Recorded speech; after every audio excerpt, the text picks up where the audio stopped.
نداء الحق صوت قد شجاني وبلغني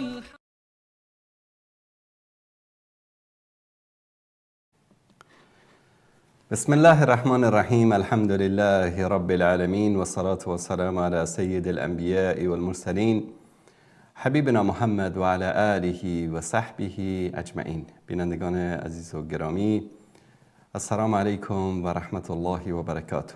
در خدمت شما عزیزان و بزرگواران هستیم با قسمت دیگری از این برنامه تماس مستقیم با شما عزیزان، که در این برنامه تلفن های شما عزیزان رو جواب میدیم و پیام هایی که فرستادید رو انشالله پاسخ خواهیم داد.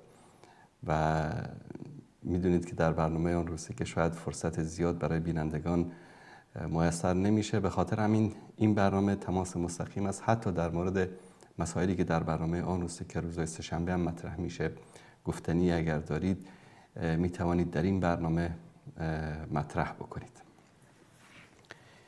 همین لحظه‌ای که من وارد استودیو شدم، بیننده پیام فرستادن، فکر کنم از آلمان هست و در این برنامه در این مسیجشون سوالشون این است که السلام علیکم و رحمت الله، کلمه الله تقسیطو فی الیتامی در وسط آیه 3 سوره نساء چه ربطی به تعدد ازدواج و مردان دارد؟ سوال موجهی پرسیدن. انشاءالله در این برنامه به این سوالم پاسخ میدیم تا تماس های شما عزیزان برقرار بشه. از طریق تماس مستقیم میتونید به برنامه زنگ بزنید و همچنین از طریق شماره واتساپی که زیرنویس شدم میتوانید در برنامه مشارکت بکنید. خب، آیه رو باز میکنیم از مصحف. دوستان عزیز، این آیه رو اگر نشون بدید، آیه 3 سوره نساء است. سوره نساء بیشتر به امور خانم ها و بانوان و خانواده، صله رحم، روابط زن و شوهر، فرزندان و این مسائل میپردازه و آیات اول این سوره رو یا آیه اولش رو شاید هر روز جمعه شما در خطبه نماز جمعه از زبان خطبا در مساجد بشنوید. حتی اگر که به زبانهای غیر عربی هم صحبت بکنن، این آیه رو حتما با الفاظ عربیش میخوانند. در اینجا بسم الله الرحمن الرحیم الله سبحانه و تعالی میفرماید یا ایها الناس، ای انسان ها. یکی از خطابهای بین المللی قرآن کریم است که همه بشر رو مورد خطاب قرار میده. اتقوا ربکم الذی خلقکم من نفس واحده. بترسید، تقوا پیشه بکنید از پروردگاری که شما را از یک نفس آفرید. یعنی چی؟ عدالت، مساوات در بین همه بشریت. و خلق منها زوجها، از این انسانی که آفرید همسرش رو قرار داد، همسر برای او قرار داد یا همسر برای او به وجود آورد. و بث منهما رجالا کثیرا و نساء، و از این زن و مرد که آدم و حوا علیها السلام باشند، مردان زیاد و زنان زیادی رو الله سبحانه و تعالی خلق کرد که همه بشریت در اصل برمیگردن به آدم و حوا علیها السلام. واتقوا الله الذی تساءلون به والارحام. بترسید، تقوا پیشه بکنید، خدا ترسی داشته باشید. در مقابل کی؟ در مقابل ارحامتان، خویشاوندانتان. صله رحم یکی از موارد خیلی مهمی است که الله سبحانه و تعالی در روز قیامت انسانها رو میپرسه.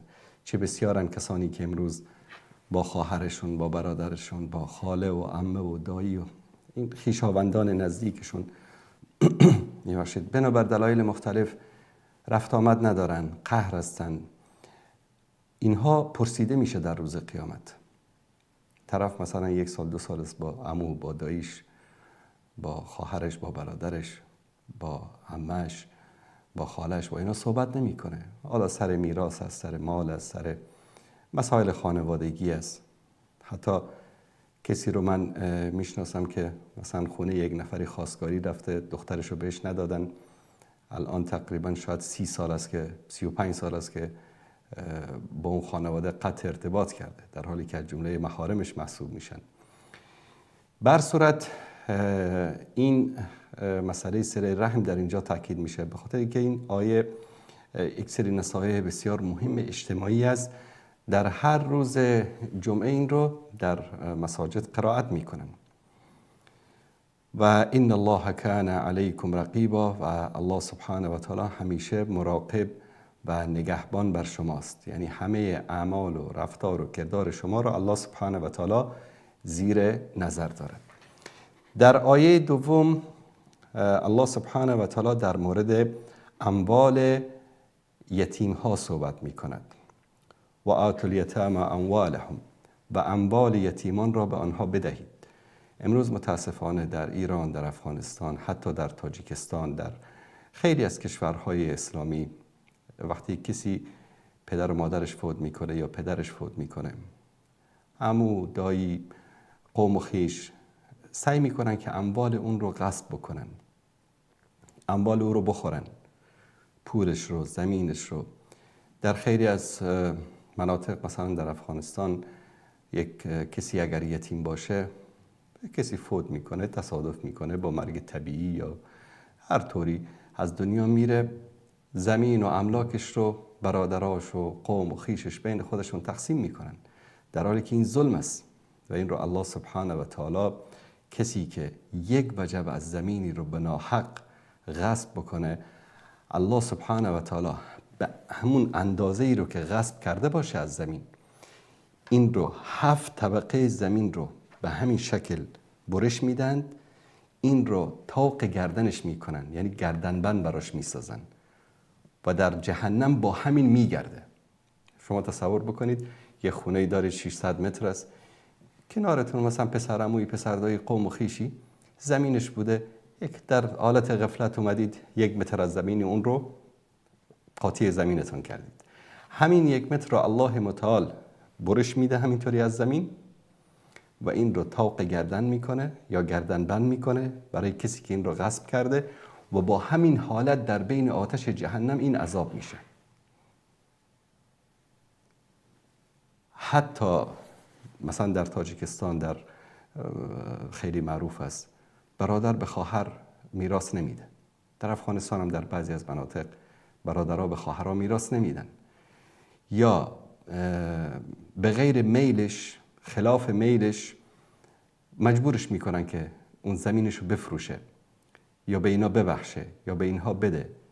اینا همه حق الناس است. این رو الله سبحانه و تعالی این طرف اگر مثلا 80 سال عمر کرده باشه، 80 مرتبه حج رفته باشه، هر سالم روزه گرفته باشه، طول عمرش هم هیچ نمازی رو قضا نکرده باشه، همه داراییش هم خیرات و زکات همه چیز داده باشه، مجاهد فی سبیل الله هم باشه، در جنگ فی سبیل الله شهیدم بشه، این حق الناس الله نمیبخشه، ولو این که مجاهد باشه و در جنگ با کفار رو در رو به شهادت برسه.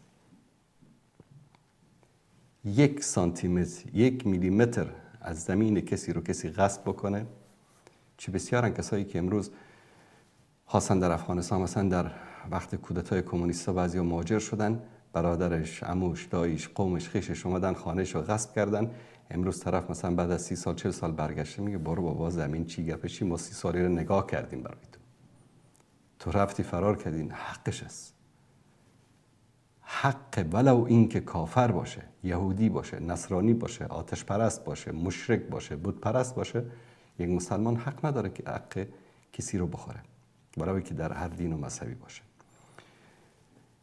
در اینجا میفرماید که و اموال یتیمان را بدهید، ولا تتبدلوا الخبیث بالطیب، این ناپاک و مال خبیث رو با مال پاک خودتان قاطی نکنید.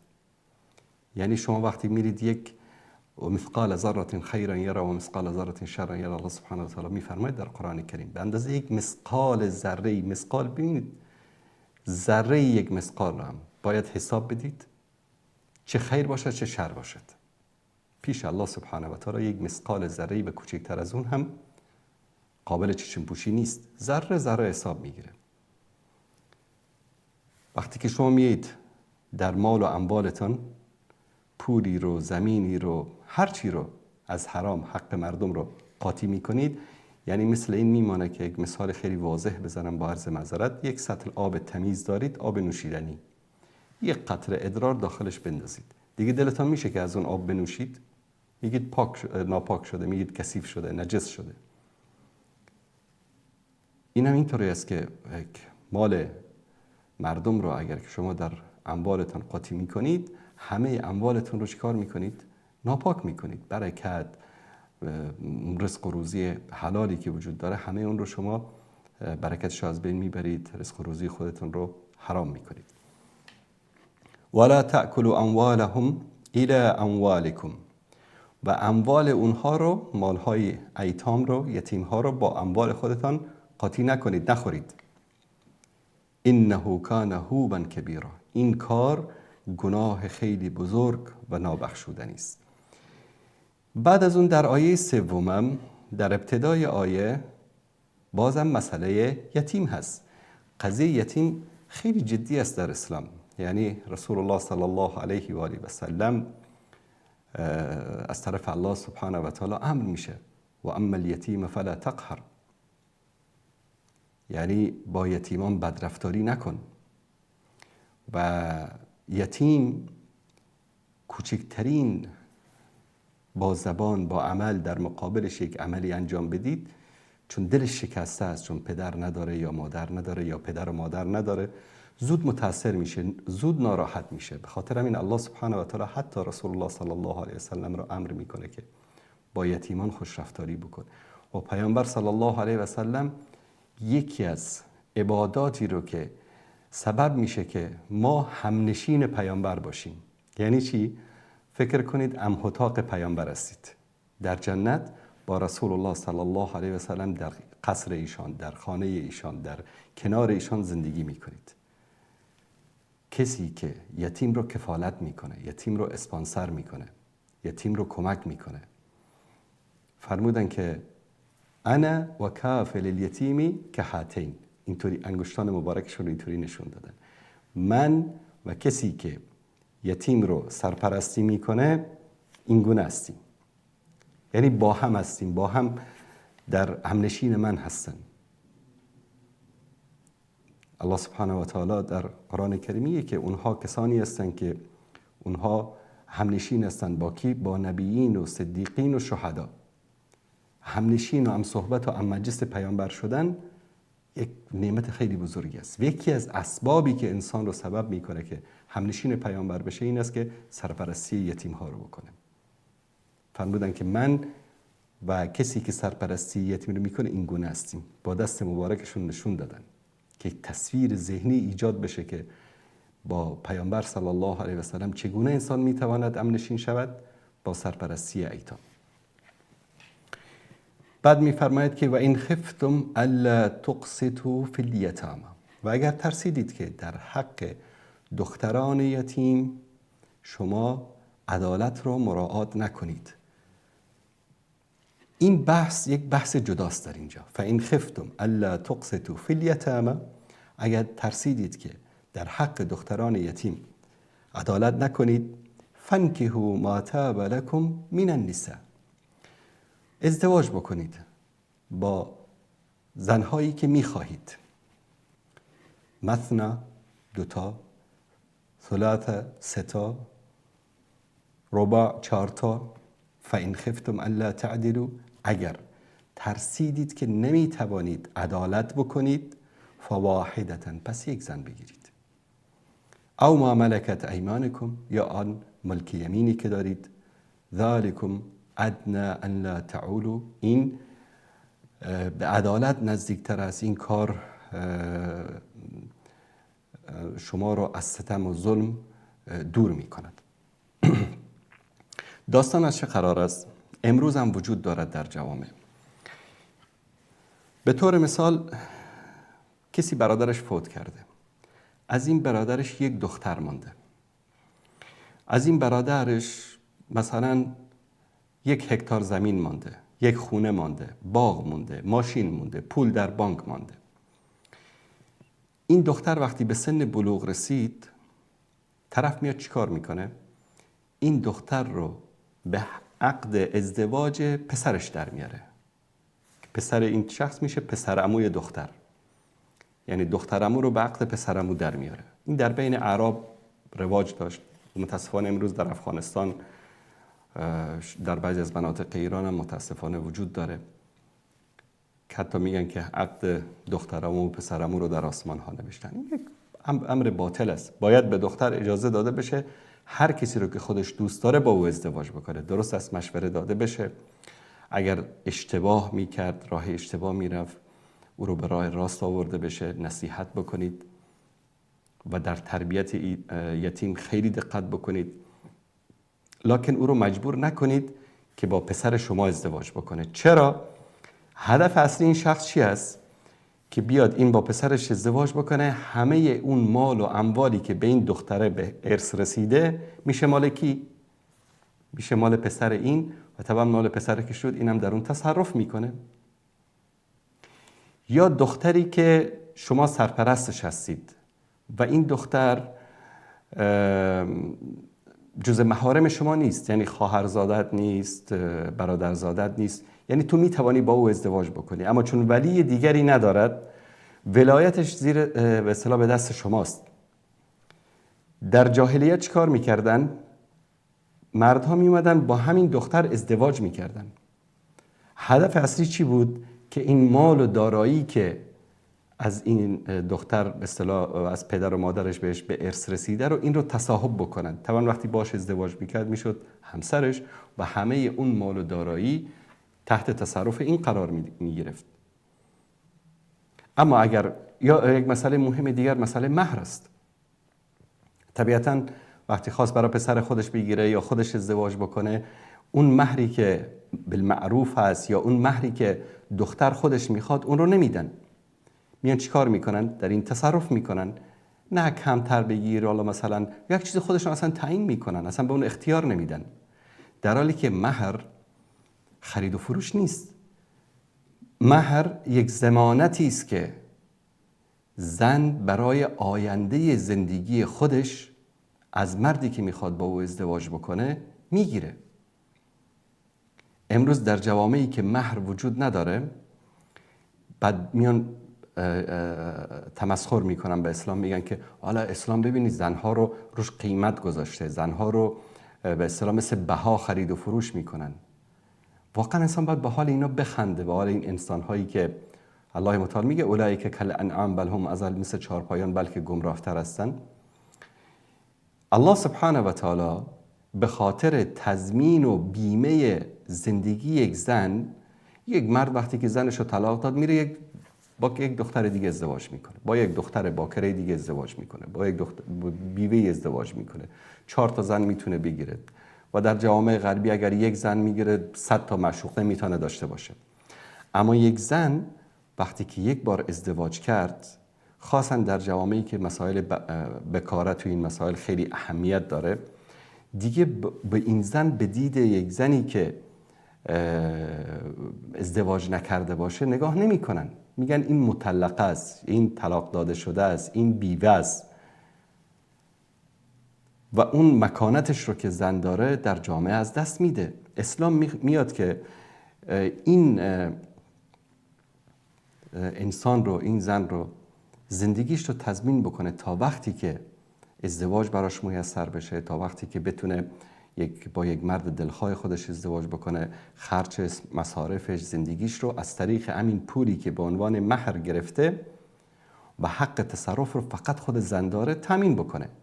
الان در جوامع غربی چی است؟ عموم اروپا، آمریکا و کشورهایی که در اون قوانین مدنی است، وقتی شما یک زنی رو طلاق میدید، نصف زندگی شما رو، نصف زندگیتون رو، 2 تا ماشین داشته باشی یکیش، 2 تا خونه داشته باشی یکیش، 1 خونه داشته باشی نصفش، همه دارایی شما رو نصف میکنن، نصفش رو میدن به اون زن. همون چیز شد. مهری که اسلام میگه مهر بگیره به خاطرش، در حالی که خیلی مبلغ ناچیزی است مهر. اما در اینجا این ظلم رو ببینید. الان خیلی از زنها به دنبال یک بهانه میگردن در این کشورهای اروپایی یا در کشورهایی که قوانین مدنی است، به یک سر مسئله کوچیکی خلاصه میاد با مرد به هم میزنه، بعد میره نصف دارایی مرد رو میگیره. علاوه بر این، تا روزی که ازدواج بکنه این زن، اون شوهری که این رو طلاق داده باید نفقه این رو بده. الان چی کار میکنن؟ زن میاد طلاق میگیره، نصف دارایی شوهرش رو هم میگیره، هر ماه نفقه هم میگیره، میره با یک مرد دیگه یا روابط غیر مشروع، یا اینکه حتی در بعضی کشورهای اسلامی که قوانین مدنی هست، میره با یک مرد دیگری نکاح عرفی میکنه، یعنی نکاح رسمی نمیکنه، میره تو یک مسجدی پیش یک امامی، پیش یک شخصی نکاح میبندن، درج نمیکنه در حکومت. چرا؟ به خاطری که هم از این مرد نفقه میگیره و هم با اون مرد دیگر زندگی میکنه. وقتی قانون به دست بشر بیفته این گونه ظلم و ستم صورت میگیره. به خاطر همین الله سبحانه و تعالی در اینجا و ان خفتم الا تقسطوا فی الیتامى، اگر ترسیدید که این ایتامی رو که شما سرپرست اونها هستید حقشون رو ندهید، حقشون رو ضایع بکنید، یعنی انسان باید در اینجا خودش رو محاسبه بکنه. به طور مثال اگر این دختر $10,000 اگر مهر طلب داره از یک بیگانه، اگر تو میخوای این رو برای پسر خودت بگیری، تو بگو من 11 میدم به تو، یا همون حداقل همون 10 رو بده، نه اینکه بیای حقش رو ضایع بکنی، نه بگو من 5 میدم 6 میدم، اصطلاح ظلم بکنی در حقش. نه، همون چیزی رو که میخواد باید بهش بدی. و در دارایی که از پدر و مادرش بهش به ارث رسیده نباید تصرف بکنی. 1 میلیمتر از زمین و جایدادی که داره نباید غصب بکنی، نه برای خودت نه برای پسرت که میخوای اون رو به عقد ازدواج پسرت در بیاری. این قسمت از آیه اشاره به این مطلب است که وقتی که این یتیم هایی رو که شما سرپرست اونها هستید به سن بلوغ رسیدن و میخواهید اینا رو به ازدواج خودتان یا فرزندانتان در بیاورید، این نکته رو در نظر بگیرید که عدالت رو در حق اونها مراعات بکنید، حق اونها رو ضایع نکنید، هر به اصطلاح میراثی که به اونها رسیده رو پایمال نکنید. یک نکته را که اینجا باید بهش اشاره بکنم این است که متاسفانه مهر امروز در جوامع ما حق پدر و مادر است، خواستم پدر، برادر بزرگ، پدر. اینطوری نیست. باور کنید پدر اگر یک به اصطلاح سنت مهر دخترش رو بدون اجازه دخترش بخوره، این اکل اموال الناس بالباطل است. این مثل اینکه آتش جهنم رو خورده باشه، مگر اینکه در آیه قبلی اشاره شد، مگر اینکه اونها با رضایت خاطر به شما بدن. دخترت نکاح کرده، $10,000 مثلا مهر گرفته، میگه بیا پدر جان این $1,000 مثلا مال تو، این $5,000 مال تو. این هنیئا مریئا بخورید، این حق، این به اصطلاح حلال است برایتون. اما این که شما در اکثر جوامع دختر بیچاره اصلا مهر رو نمیبینه، پدر همونجا پیش مردا تمام میکنه، میگیره نت در جیبش میذاره، میره قمار میزنه، فحشا میکنه، میخوره، هر کاری میکنه، دختر بیچاره اصلا خبر نداره. این ظلم است. والله از قرانش در پیشگاه الله سبحانه و تعالی پاسخ میدید. اگر که شما دیدید که با این یتیمایی که شما سرپرستشان هستید نمیتوانید در حق اونا عدالت را مراعات بکنید، پس نکاح بکنید. ما طاب لکم من النساء، از زنهای دیگری که دلتون میخواد، 1 2 تا 3 تا. نکته هم که در این قسمت آیه باید اشاره بکنم، بعضی فکر میکنن میگن که تعدد از زوجات، یعنی 2 تا 3 تا 4 تا زن گرفتن سنت است، نمیدونم فلان است. نه سنت است، نه فرض است، نه واجب است، نه مستحب است، نه نفل است. هیچ گونه عبادتی نیستین، مباح است. یعنی چی؟ یعنی حلال است، اونم طبق شرایط که شرایطش رو باید مراعات بکنید و مهمترین شرط در اینجا عدالت است. و انسانی که میره مثلا به خاطر عیاشی، به خاطر خوشگذرانی 2 تا 3 تا زن میگیره و عدالت رو در بینشان مراعات نمیکنه، در پیشگاه الله سبحانه و تعالی مسئول است و بازخواست میشه.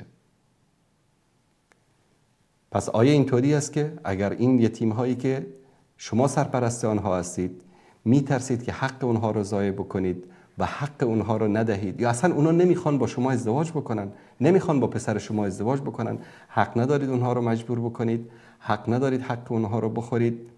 و حق ندارید اگر که اعتماد نفس ندارید اونها رو به ازدواج خودتان یا فرزندانتان یا نزدیکانتان در بیاورید. آزاد بگذارید با هر کی دوست دارن ازدواج بکنن و شما بروید از زنهای دیگری که دوست دارید 1 2 تا 3 تا 4 تا بگیرید. این برای شما مباح است. فإن خفتم الا تعدلوا فواحدة، اگر ترس این رو دارید که ببینید چرا الله سبحانه و تعالی خودتون رو میزان قرار میده، یعنی در خود نفستون ببینید، خودتون رو بسنجید، از پسش برمیایید یا نه. اگر نمیتوانید عدالت بکنید فواحدة، پس همون 1 تا رو بگیرید و سر جاتون آروم بنشینید. او ما ملکت ایمانکم، یا کنیزهای شما که طبق فقه اسلامی کنیزی که در جنگ اسیر شده باشه و طبعا شرایط خاص خودش رو داره، یک مردی که این کنیز رو در اختیار داره میتواند که با او مانند همسرش هم بستر بشه، همه شرایط و حقوقی رو که یک زن داره در خانه می داشته باشه و این رو الله سبحانه و تعالی حلال قرار داده. ذلک ادنی ان لا تعولوا، این کمترین کاری است که شما می توانید انجام بدهید به خاطر اینکه ظلم و ستم نکنید و به همین اندازه‌ای که به اصطلاح توان دارید اکتفا بکنید، تحدی نکنید. آیه دوم هم در اینجا بهش اشاره بکنیم، و آتوا النساء صدقاتهن، و زنها رو مهرهایشان را کامل بدهید. نهلتا، کامل مهرهایشان را به خودشان بدهید. حق تصرف ندارید. پدری که مانند زهر و زقوم میره مهر دخترش رو میخوره، مثل این است که آتش جهنم رو خورده باشه. بچی میگه خودش راضی بود، بله که تو دسته بی رو بگیری سر بیچاره وایسی بگویی که خلاص این مال من، گرفتم این پول رو، جرأت داره که بگه نه؟ این حرام است. مردی که مهر دخترش رو میگیره و میخوره مانند کسی است که بره دزدی بکنه و اون پول رو بیاره بخوره. فرق به اون پولی که رفته دزدی کرده باشه یا از راه حرام به دست آورده باشه با این مهر وجود ندارد، الا اینکه خودش راضی باشه. فإن طبن لکم، اگر که با رضایت خاطر، با طیب خاطر به شما بخشیدن، به شما دادن همش رو یا قسمتش رو، فإن طبن لکم عن شیء منه، از این مهرشون یک قسمتی رو، یک چیزی رو یا کلش رو به شما دادن، نفسا، با راحت نفس، یعنی با طیب خاطر، از دل، مثل که در اصطلاح میگن که از دلش کشیده به شما داده باشه، فکلوه هنیئا مریئا، این رو شما میتوانید در این صورت حلال و گوارا بخورید. در این صورت باکی وجود ندارد.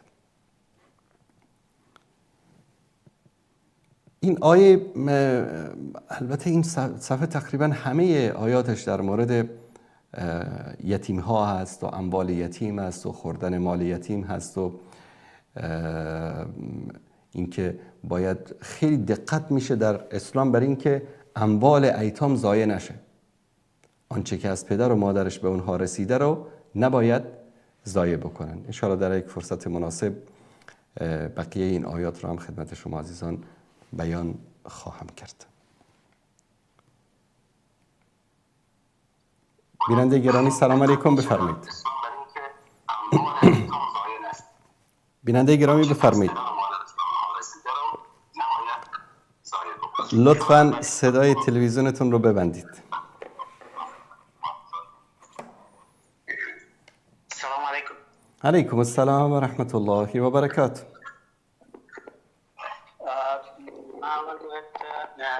با کمال احترام بگویم که همین سوال کننده قبلا سوال شما خواندین موجودیت کلمات الا تقسطوا فی الیتامی که ربط به تعدد ازواج مردان دارد. سوال کننده نبودم و باید بگویم که آیه سوم سوره نساء در معنی و حکم خود مستقل است. متاسفانه شما هر جای دیگر رفتید ولی جواب سوال نپرداختید. شما گفتین دختران یتیم یعنی الله تقسط فی الیتامی دختران یتیم است.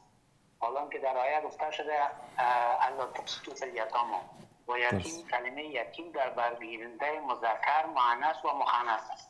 یعنی هم پسر هم دختر و هم جنس سوم را در میتونه بر بگیرن. گفته یتیم را کسی در عقد ازدواج می آورد، پس باید بفهمیم یتیم کیست. به نظر من و طوری که من مطالعه کردیم، یتیم هر طفل نابالغ است که پدر خود را از دست داده و نکاح طفل نابالغ ناممکن است، ناجایز است. پس شما این از کجا آوردید؟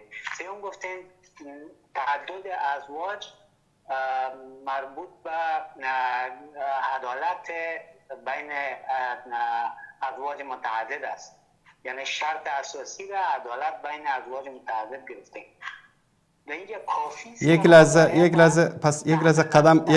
یک لحظه برادر عزیز، یک لحظه قدم به قدم بریم. شما الان یک موضوع رو مطرح کردید رفتید رو موضوع دیگر. جناب عالی، یک لحظه خلاص قسمت اول و این خفتم ان لا تقسطوا فی الیتامی، درست؟ شما در اینجا ببینید، اولا در زبان عربی وقتی که جمع مذکر و مؤنث باشه خطاب مذکر میشه. این از اصول قواعد زبان عربی است. ثانیاً جناب شما علامه کدام علم هستید که میگید به نظر من آنچه که من خدمت شما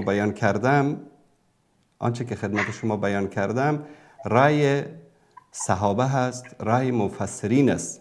یعنی اینجا دین این نیست که هر کس بگوید به نظر من یا بنابر برداشت من. در مورد همین آیه از ام المؤمنین عایشه صدیقه در حدیث صحیح که از عروة بن زبیر روایت میکنه از خاله خودش عایشه رضی الله تعالی عنها که ایشان میفرماید و این خفتم الا تقسطوا فی الیتامی فانکحوا ما طاب لکم من النساء قالت هی الیتیمه تکون فی حجر ولیها فیرغب فی جمالها و مالها و یرید ان یتزوجها بادنی من سنة النساء. میگه که این آیه در مورد دختران یتیمی است که در زیر سرپرستی ولی او باشد، به خاطر جمالش یا به خاطر مالش میخواهد با او ازدواج بکند با کمترین مهر یا با کمترین مصرفی که نسبت به زنهای دیگر باشد. متوجه شدید برادر عزیز؟ خواهشاً در امور دین نظر من نگید.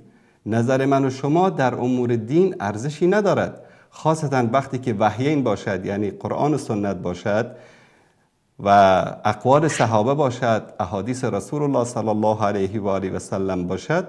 در اینجا نظر من نگید. اگر صحبتی میکنید، تفسیر خاصی میکنید، با مصدر به من بگید که از کجا این را آوردید، در کدام جلد و در کدام صفحه. بفرمایید. من اول یک سوال میکنم، یتیم شما نظر به قواعد عربی تعریف کنید. یتیم برادر عزیز، یتیم اولا در اینجا وقتی که یتیم ذکر شده، شما میدونید طبق قواعد زبان عربی کسی که به سن بلوغ برسد به او یتیم نمیگویند. یعنی کسی که به سن ازدواج برسد یعنی به سن بلوغ رسیده باشد، به او کلمه یتیم اطلاق نمی شود. یتیم به کسی اطلاق می شود که پدرش، مادرش یا پدرش فوت کرده باشد و زیر سرپرستی کسی دیگری از اولیای امورش باشد، به این میگن یتیم. در اینجا اطلاق کلمه یتیم در قضیه ازدواج که در اینجا و این خفتم ان لا تقسطوا فی الیتامی، در اینجا علما میگن که در اینجا چون مسئله نکاح ذکر شده است، یتیم در اینجا به شکل مجازی آمده است. یعنی چون بعد از اینکه به سن بلوغ برسه، چه دختر باشه چه پسر باشه، به او یتیم نمیگن. و این که در اینجا صیغه مذکر ذکر شده، جمع مذکر و مؤنث که باشه در زبان عربی صیغه مذکر میشه. بفرمایید الان شما تفسیرتان را با ذکر مصدر بگویید که از کجا این تفسیر را آوردید. من نمی‌فهمم که امروز شما کدام مناسبی داشته باشم. نه برادر عزیز، شما آمدید از شروع صحبتتان شما اشتباه کردید، شما نفهمیدید. من اینطوری، به نظر من اینطوری است. نظر من و شما در اینجا هیچ گونه ارزشی ندارد برادر عزیز. ما جواب سوال را ندارید، هر طرف دیگه پرداختی، ولی شما جواب سوال را ندارید. اینجا میگویم یتیم را تعریف کردید، هر کودک نابالغ یتیم است. بله. پس سخنان خودتان را رد میکنم. شما میگویید کودک نابالغ یتیم است، ولی کودک نابالغ ما کسی به ازدواج خود در میآورد. ازدواج نابالغ نارواست. برادر عزیز، جان عزیز دل برادر، عرض کردم خدمتان علما، مفسرین، فقها در مورد این مفصل بحث ها دارند. باب نکاح در همه کتاب های فقهی وجود دارد، در مورد نکاح یتیم مفصل بحث کردن. الان مثلا اینجا الله سبحانه و تعالی میاد به شما میگوید که یک دختری که یتیم است، شما این را نگهش داشتید در خانه به امید اینکه فردا که بالغ شد من با این ازدواج میکنم به خاطر اینکه مالک پول و دارایی شوم. این کار اشتباه است. یعنی شما آیا کسی که به سن بلوغ نرسیده باشد مالک و متصرف مال خودش شده میتواند طبق فقه اسلامی؟ یتیم باشه مالک و متصرف نمی باشه، ولی زمانی که به بلوغ برسه مالک و متصرف مال خود میشه. پس به خاطر همین که وقتی که بالغ شد و به متصرف مالش شد، مردم چی میکردن؟ طمع در ازدواجش داشتن تا که این مال و دارایی رو به مال و دارایی خودشان بیفزایند. الان برادر عزیز، من سوالی که شما طبق نصی که پرسیدید، دوست عزیز شما سوال پرسیدید که این خفتم الا تقسطوا فی الیتامی در داخل آیه تعدد ازواج معنیش چی است، درست؟ بله. خب معنی رو من توضیح دادم. اگر شما یک لحظه من این رو توضیح دادم به بینندگان، انشالله که همه متوجه شدن. اگر شما متوجه نشدید یک بار دیگر این برنامه رو تکرار ببینید، انشالله متوجه میشوید. و اگر یک تفسیر خاصی دارید، یک تفسیر که شما دادید در تمام کتب درج است، ولی بجز مصادر اصلی یعنی قرآن و حدیث چیز دیگه قابل قبول نیست. شما خب پیشتر میگفتید که نظر من، خب من اشتباه کردم که نظر من گفتم. حالا میگم تعریف یتیم چیست؟ تعریف یتیم هم کلمه مؤنث را، هم مؤنث جنس مؤنث در بر میگیره، هم مذکر و هم مؤنث را. هر کودک یتیمه که به بلوغ نرسیده باشه. درست. هر کودک پدر مرده یا هر کودکی که پدر زاده باشه و بلوغ نرسیده. خب باشه مؤنث باشه و مذکر یتیم است. درست. نکاحش هم ناجایز است. درست. این آیه من سه سوره نساء از نظر ترجمه و حکم خود مستقل است.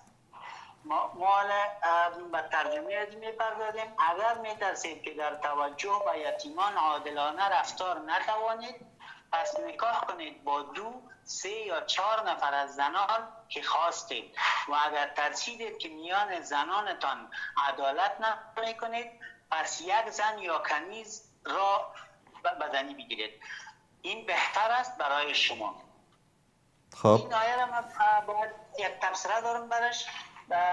این آیه در سال 4 هجری یعنی سال 17 بعثت نازل شده و بعد از او در سال 10 هجری یعنی سال 23 بعثت حضرت رسول خدا در قبال عمل انجام شده 2 نفر از مشرکین که جدیداً اسلام آورده بودن یک حکم استثنایی داده. برای اونا بیش از 4 زن داشتن، برایشون گفته که اختر منهن 4 و فارق سائرهن. حدیث بسیار معروف است، حدیث غیلان بن سلمه ثقفی و حدیث نوفل بن معاویه. یعنی مثلا آیت را دارم و حدیث را دارم و اصلا شرایط نظر به الله تقسطوا فی الیتامی آیه شرایط تعدد ازدواج موجودیت یتیمان مرتبط به نکاح است. کی گفته؟ در کجا گفته این رو؟ کی گفته؟ در کجا گفته؟ یعنی تعدد ازواج چه ربطی به یتیم داره؟ ربطش هم نیست که در یک آیه هستن. شما آیه اثر رو بخونید. برادر عزیز ببینید، شما از شکم خودتان تفسیر نکنید. امین که میفرمایید. یک لحظه من آیه را از زبان مادر مؤمنین برای شما ترجمه کردم.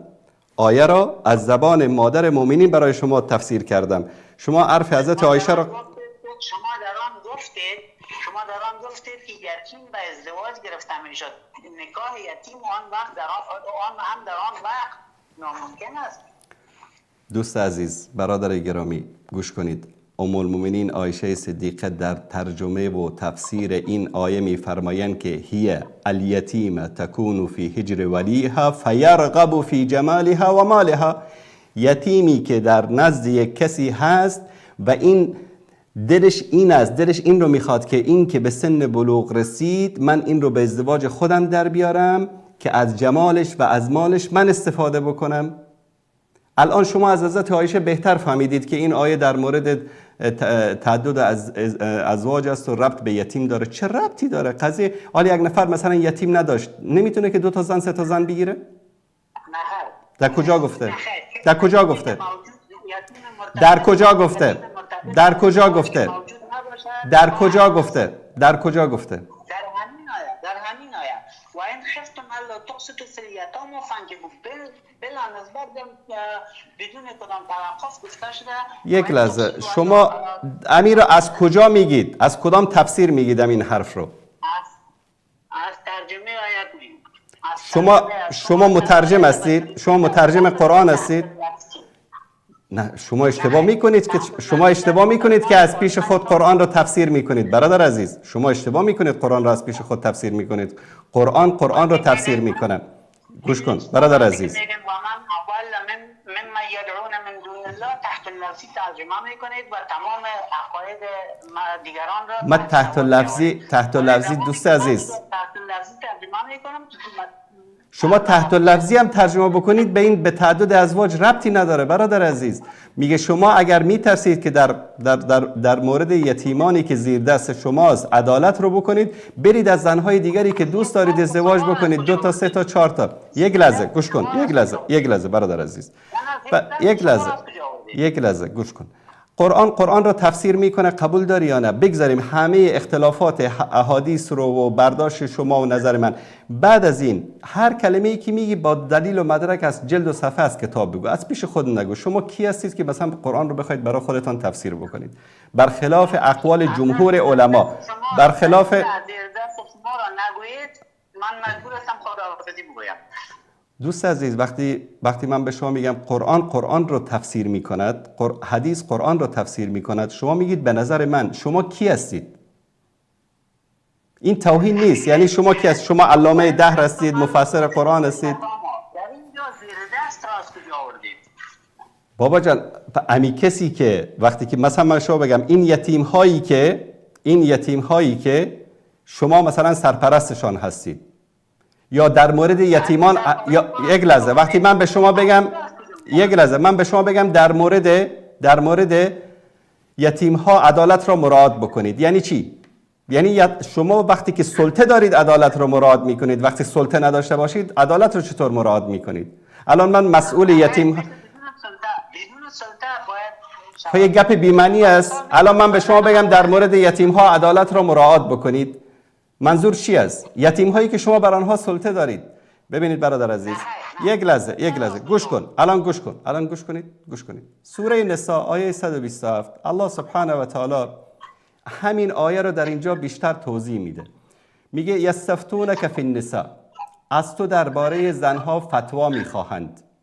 قل الله یفتیکم فیهن، بگو که الله سبحانه و تعالی در مورد آنها به شما فتوا میدهد. و ما یتلا علیکم فی الکتاب فی یتامى، بر آن چیزی که بر شما الله سبحانه و تعالی در کتاب، یعنی در قرآن کریم، در مورد یتام النساء، زنهای یتیم، اللاتی لا تؤتونهن ما کتب لهن، و آن چیزی که الله سبحانه و تعالی از مهر، از حقوقی بر آنها فرض کرده است شما آن را نمی دهید. و ترغبون ان تنکحوهن والمستضعفین من الولدان، و شما میخواهید که با آنها نکاح بکنید و آن فرزندانی که به اصطلاح مستضعف هستند، بیچاره هستند، کسی رو ندارن، صغیر هستند، ناتوان هستند. و ان تقوموا للیتامى بالقسط، بلکه شما باید با آنها با عدالت رفتار کنید. ولا تفعلوا من خیر فان الله کان به علیما، و اگر کار خیری انجام میدهید الله سبحانه و تعالی با اون آگاه است. اینو چی میگید؟ من میگویم که اگر شما از ارتباط یتیم در تعدد ازدواج جای دیگر بروید، من سخن برای گفتن ندارم. خب این پس آیه تنهایی در معنا و حکم خود مستقل است. وما يتلى عليكم في الكتاب في يتامى النساء التي لا تؤتونهن ما كتب لهن وترغبون ان تنكحوهن، یعنی چی؟ همین رو ترجمه کنید برای من. شما لحظات پیش میگفتید که یتیم از آیه 3 سوره نساء جای دیگر نخواهم رفت. خداحافظ. شما از شکمتان صحبت میکنید دوست عزیز. خداحافظ. یعنی من تعجب میکنم 4 روز در اروپا زندگی کردن، خودشان را علامه و مفسر قرآن میدانن. والله مشکل است این. میگه که یتیم که زیر سن است کدارو چطور نکاح بکنه؟ ها در این آیه 127 سوره نساء، در همین سوره میگه نه، اگر دو آیه دیگه قرآن را تفسیر میکنه برادر عزیز. قرآن را تفسیر میکنه. در این آیه الله سبحانه و تعالی در اینجا میگه که اگر شما میخواهید با زنهای یتیمی که، خوب دوستان زوم بکنن، با زنهای یتیمی که نمیخواهید که حق آنها را بدهید، مهر آنها را بخواهید و میخواهید با آنها نکاح بکنید، این رو الله سبحانه و تعالی محکوم میکنه، این رو منع میکنه. در اینجا ما از حدیث و از قول صحابه برای آقا دلیل میاره؟ نه، به نظر من. خیلی من معذرت میخوام کسایی که میرن اونجا 4 روز میشینن در اروپا و آمریکا، بعد به نظر من، تو کی هستی؟ تو سر پیاز، نوش پیاز، تو چی کاره ای که تو قرآن رو به دل خود ترجمه میکنی؟ به خاطر که اونجا به پیش غربی ها بگن که والله ما بسیار مسلمانای پیشرفته هستیم که چون قانون اروپا و آمریکا یک زن بیشتر ازدواج اجازه نمیده، ما همین آیه قرآن رو تعبیل میکنیم. دین بر اساس هوا و هوس من و تو تفسیر نمیشه. شریعت بر اساس هوا و هوس من و تو تفسیر نمیشه. الله سبحانه و تعالی هدایتتون بده.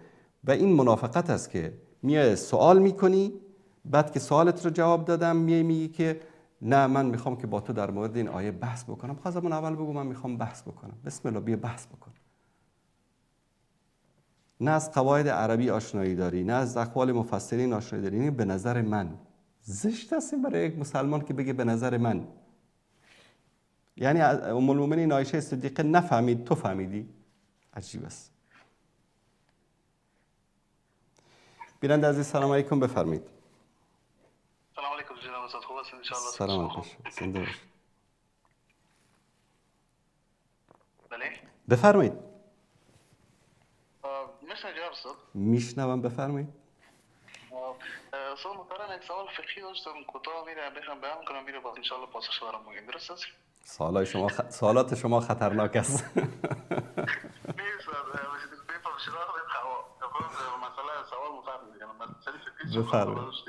بفرمایید. جناب استاد من امروز در بازار بودم، من از بازار سودا میگرفتم، نان خوش میگرفتم. بعد همی پیش نانوایی که رسیدم، همی روبری نانوایی در پالی متر 500 افغانی افریده بود. درست. باز من جناب استاد آمدم با اون 500 رو برداشتم، کس نبود، هیچ کس نبود. دیگه خودم یک موقع خبر گرفتم. باز یک دقیقه رو دال خورد که همین شخصی که پالی این پیسه نمیشید همین پایین موتر رفیده بود، پالی موتر. درست. همین شخصی که موتر ازی بود آمد 2 دقیقه بعد این سیت موتر شید با هم پسرش فکر کنم. یا خبر نبودم دیگه. من تو شکیش گفتم شاید پیسه ازی رفیده باشه چون پالی موتر ازی بود. باز من تو طرف چی کردم پیشاپیشان کردم، رفتم پیشان گفتم من اشتباه کردم، گفت پیسه شما گم نشده. بعد نمیگفتم، میگفتم که چیز از پیش ما گم نشده. باز گفتم شاید پیش ما پیسه گم نشده. بازی همین کدوم چقدر اسم کلام بود. گفتم گفت من 7000 از خانه داشتم که آمده بودم. گفت یه 3000 سودا گرفتم دیگه یک پنسیج رو میده کردم. باز پنسیج خدا حساب میکرد 1000 کم بودی میکرد. درست. باز بچهش پسام گفته بچهش گفت 500 نه گفت پدرش 6000 پیشید بود. یه دو گپا شدم دو گپا گشتم صد با پدرش گفت شاید از من فیدا باشه گفت که پیسیم کم. بابا گفتم پیسه خودم نشناسی گفتم دیدی گفت دیگه نگفتم گفت مثلا شاید از من فیدا باشه من گفتم نه گفتم مطمئن نیستی گفتم خیر بام که ما خیرات کش نخواد بگیر نخواد تو باز بچه چی میاد گفتم گفت پدرش یک قسم گفت من دل نشد پیسه رو بودم دیگه استاد امروز ان شاء الله در به شکل موازی بگیم چون دل خودم آرام نمیشه که بازی همین پول رو پیدا کنیم میره چی کنم استاد. بله ببینید پولی رو که انسان از راه پیدا میکند در اصطلاح فقه بهش چیز میگن پولی که در زمین افتاده باشد. در همون جایی که پول رو پیدا کردید صدا میکنید کسی در اینجا چیزی گم کرده.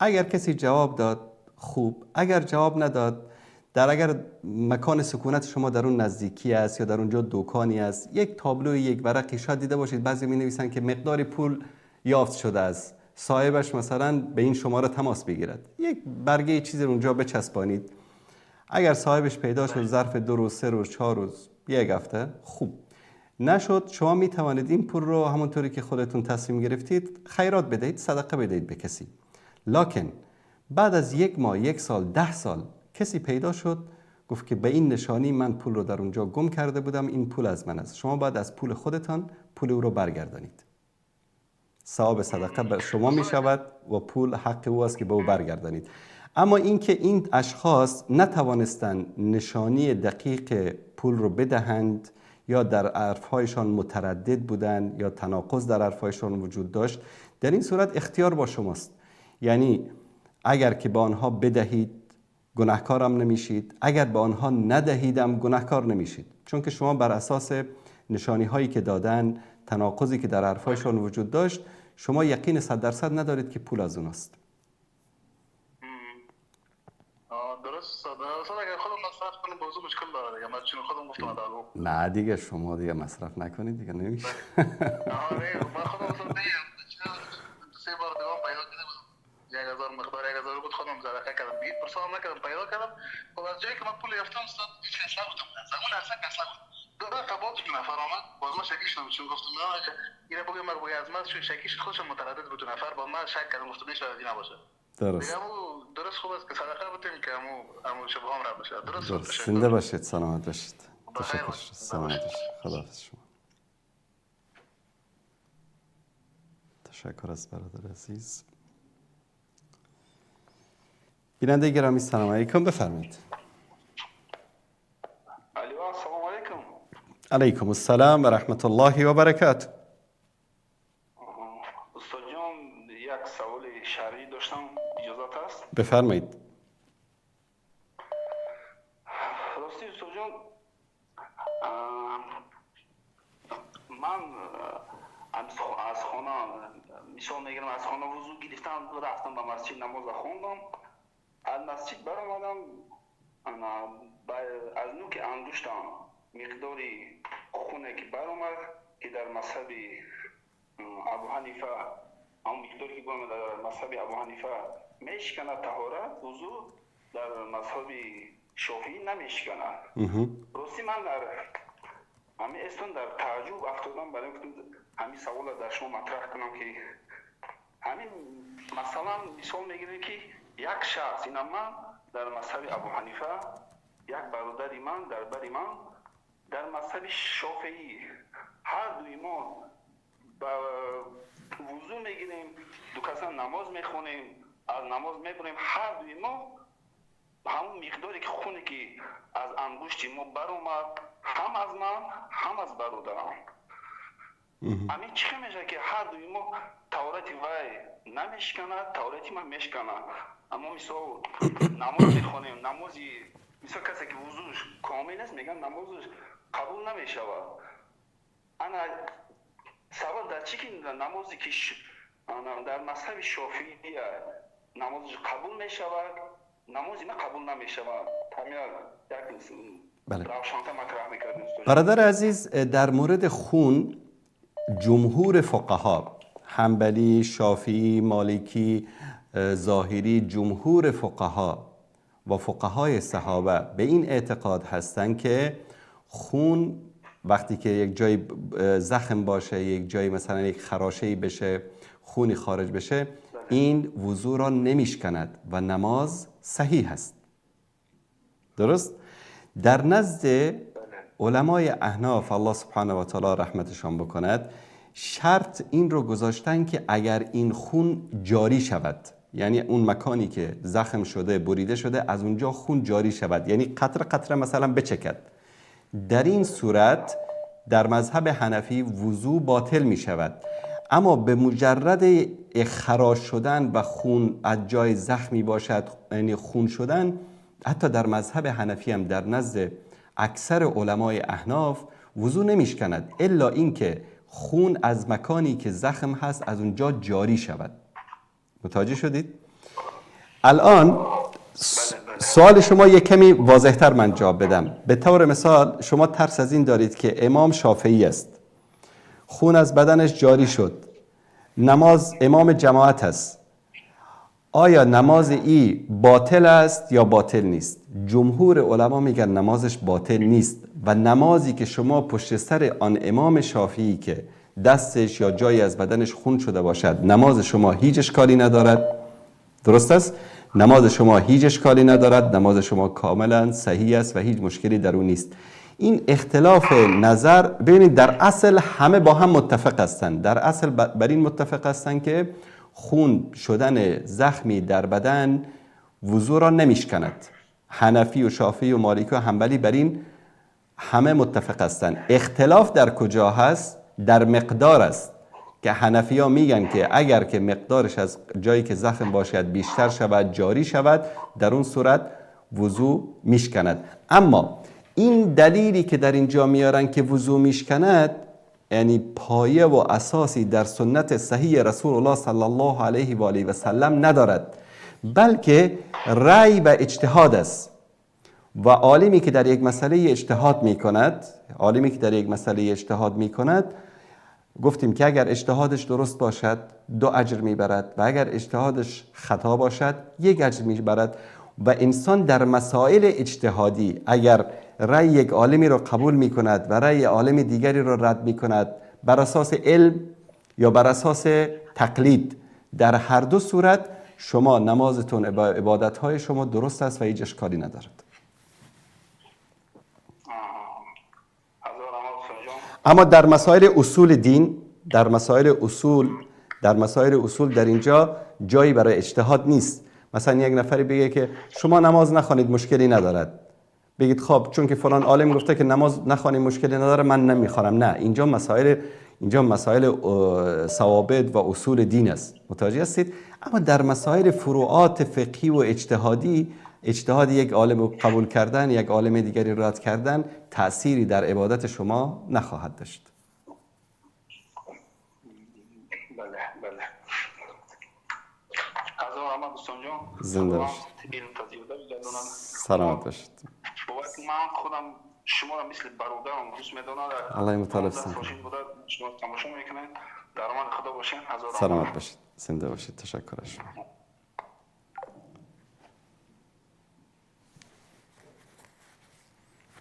تشکر میکنیم از این برادر عزیز و بزرگوار.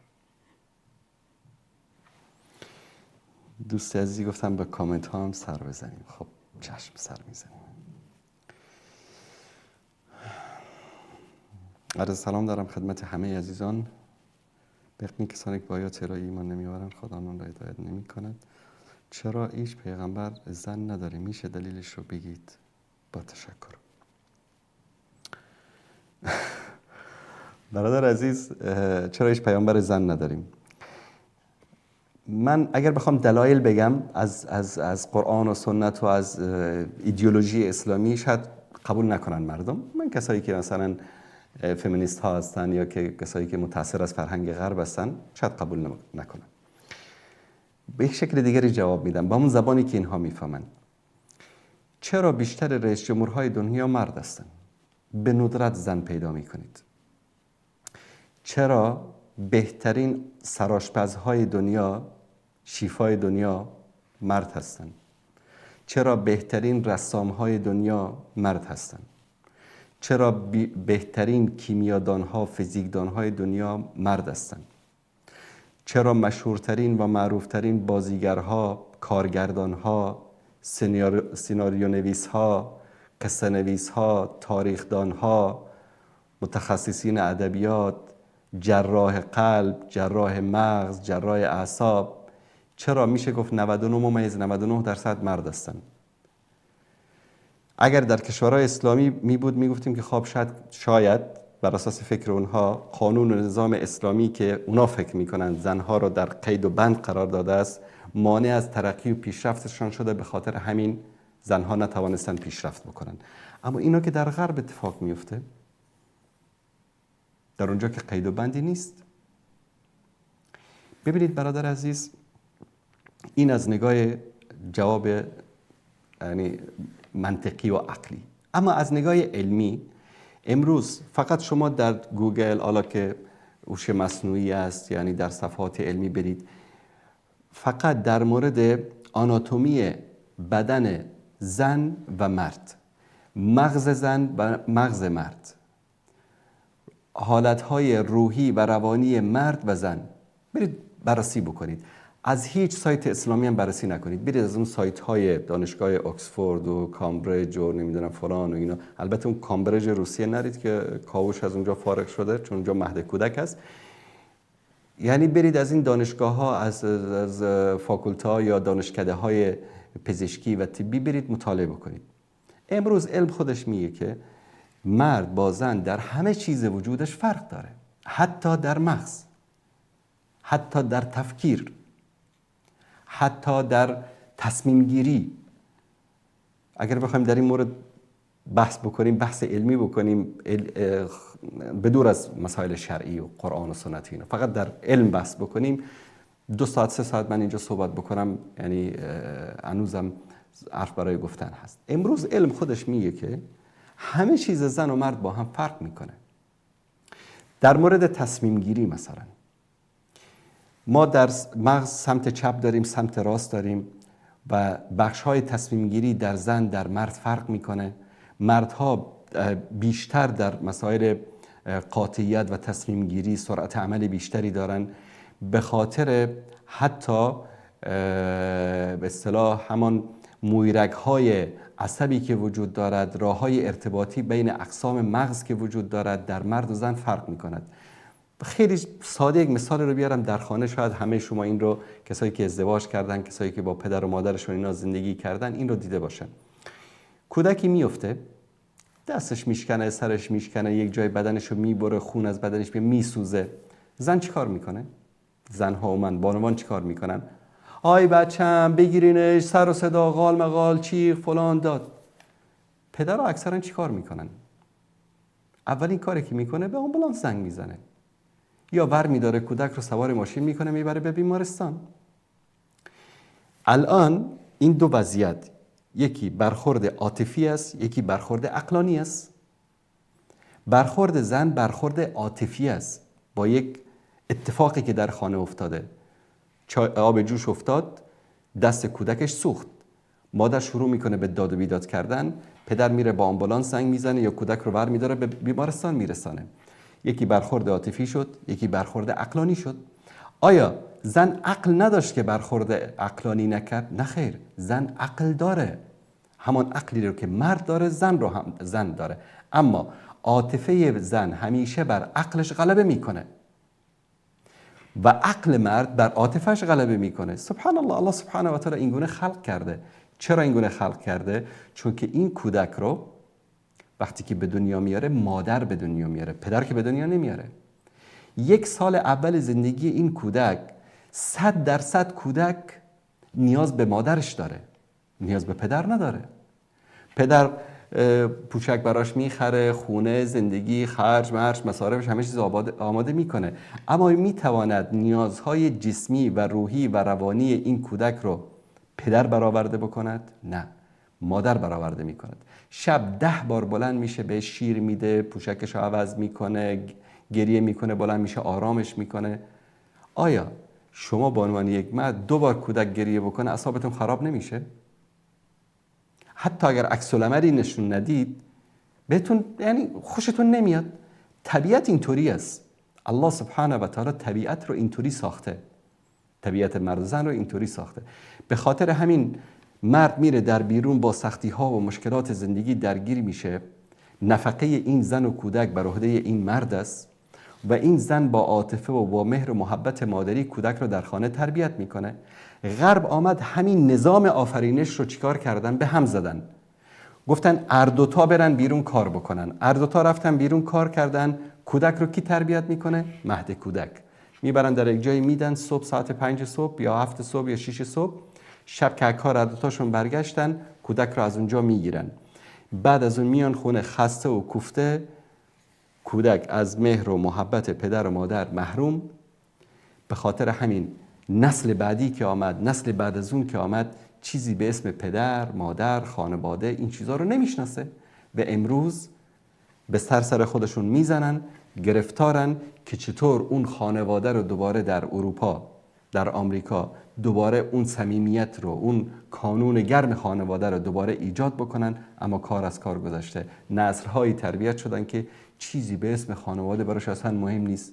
من 6 ماه بعد پدرش رو تو کوچه میبینه. آی داد، تمام همانقدر. روز پدر یک جوراب یا یک شاخه گل برای پدرش، روز مادر یک چیزی گلی، دسته گلی برای مادرش میبره. تمام شد و سلام. وقتی به سن پیری هم رسید میبرن به پرورشگاه میدن اونجا تا روزی که زنده است استفاده میکنن، روزی که به اصطلاح از دست و پا افتاد میبرن به پرورشگاه میدن. چرا؟ چون اومدن نظام آفرینش رو به هم زدن. حالا یک پیامبر تصور بکنید که پیامبری مثلا زن باشه، بعد بره در صحنه جنگ احد یا جنگ بدر یا مثلا در تصمیم گیری های سیاسی، بعد چه بلایی سر انسان ها بیاره.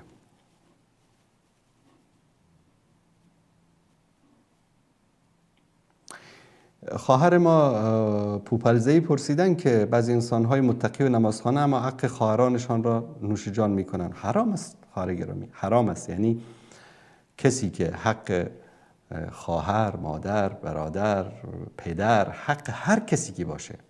ببینید هر انسانی مالک آن چیزی هست که در اختیار دارد و طرف مقابل هر ارتباطی با شما داشته باشد، دور یا نزدیک، مالک و اصطلاح آنچه املاک شخصی که در اختیار اوست.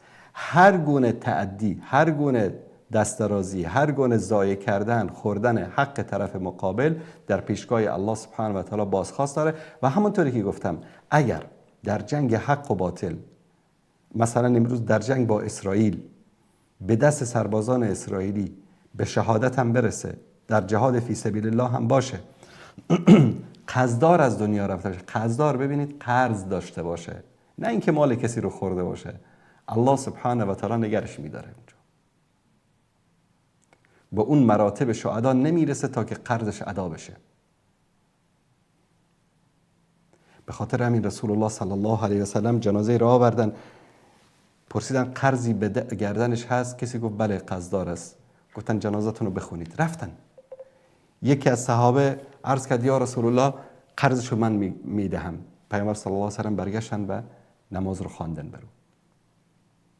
مسئله حق و ناس خیلی مهم است. مردم متاسفانه متساهل هستند در این موضوع.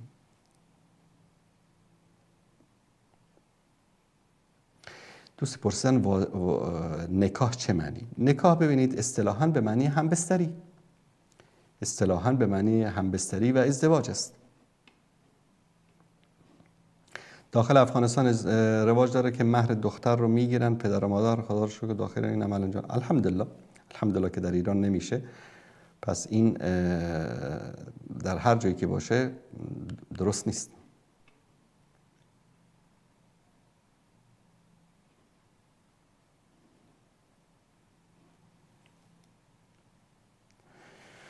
در مورد دوستی پرسیدن در مورد این که چگونه انجام می شود و میگن که سنت است، های این درست است و طریق انجام دادن و توضیح ده چی سنت است؟ یعنی من متوجه نشدم.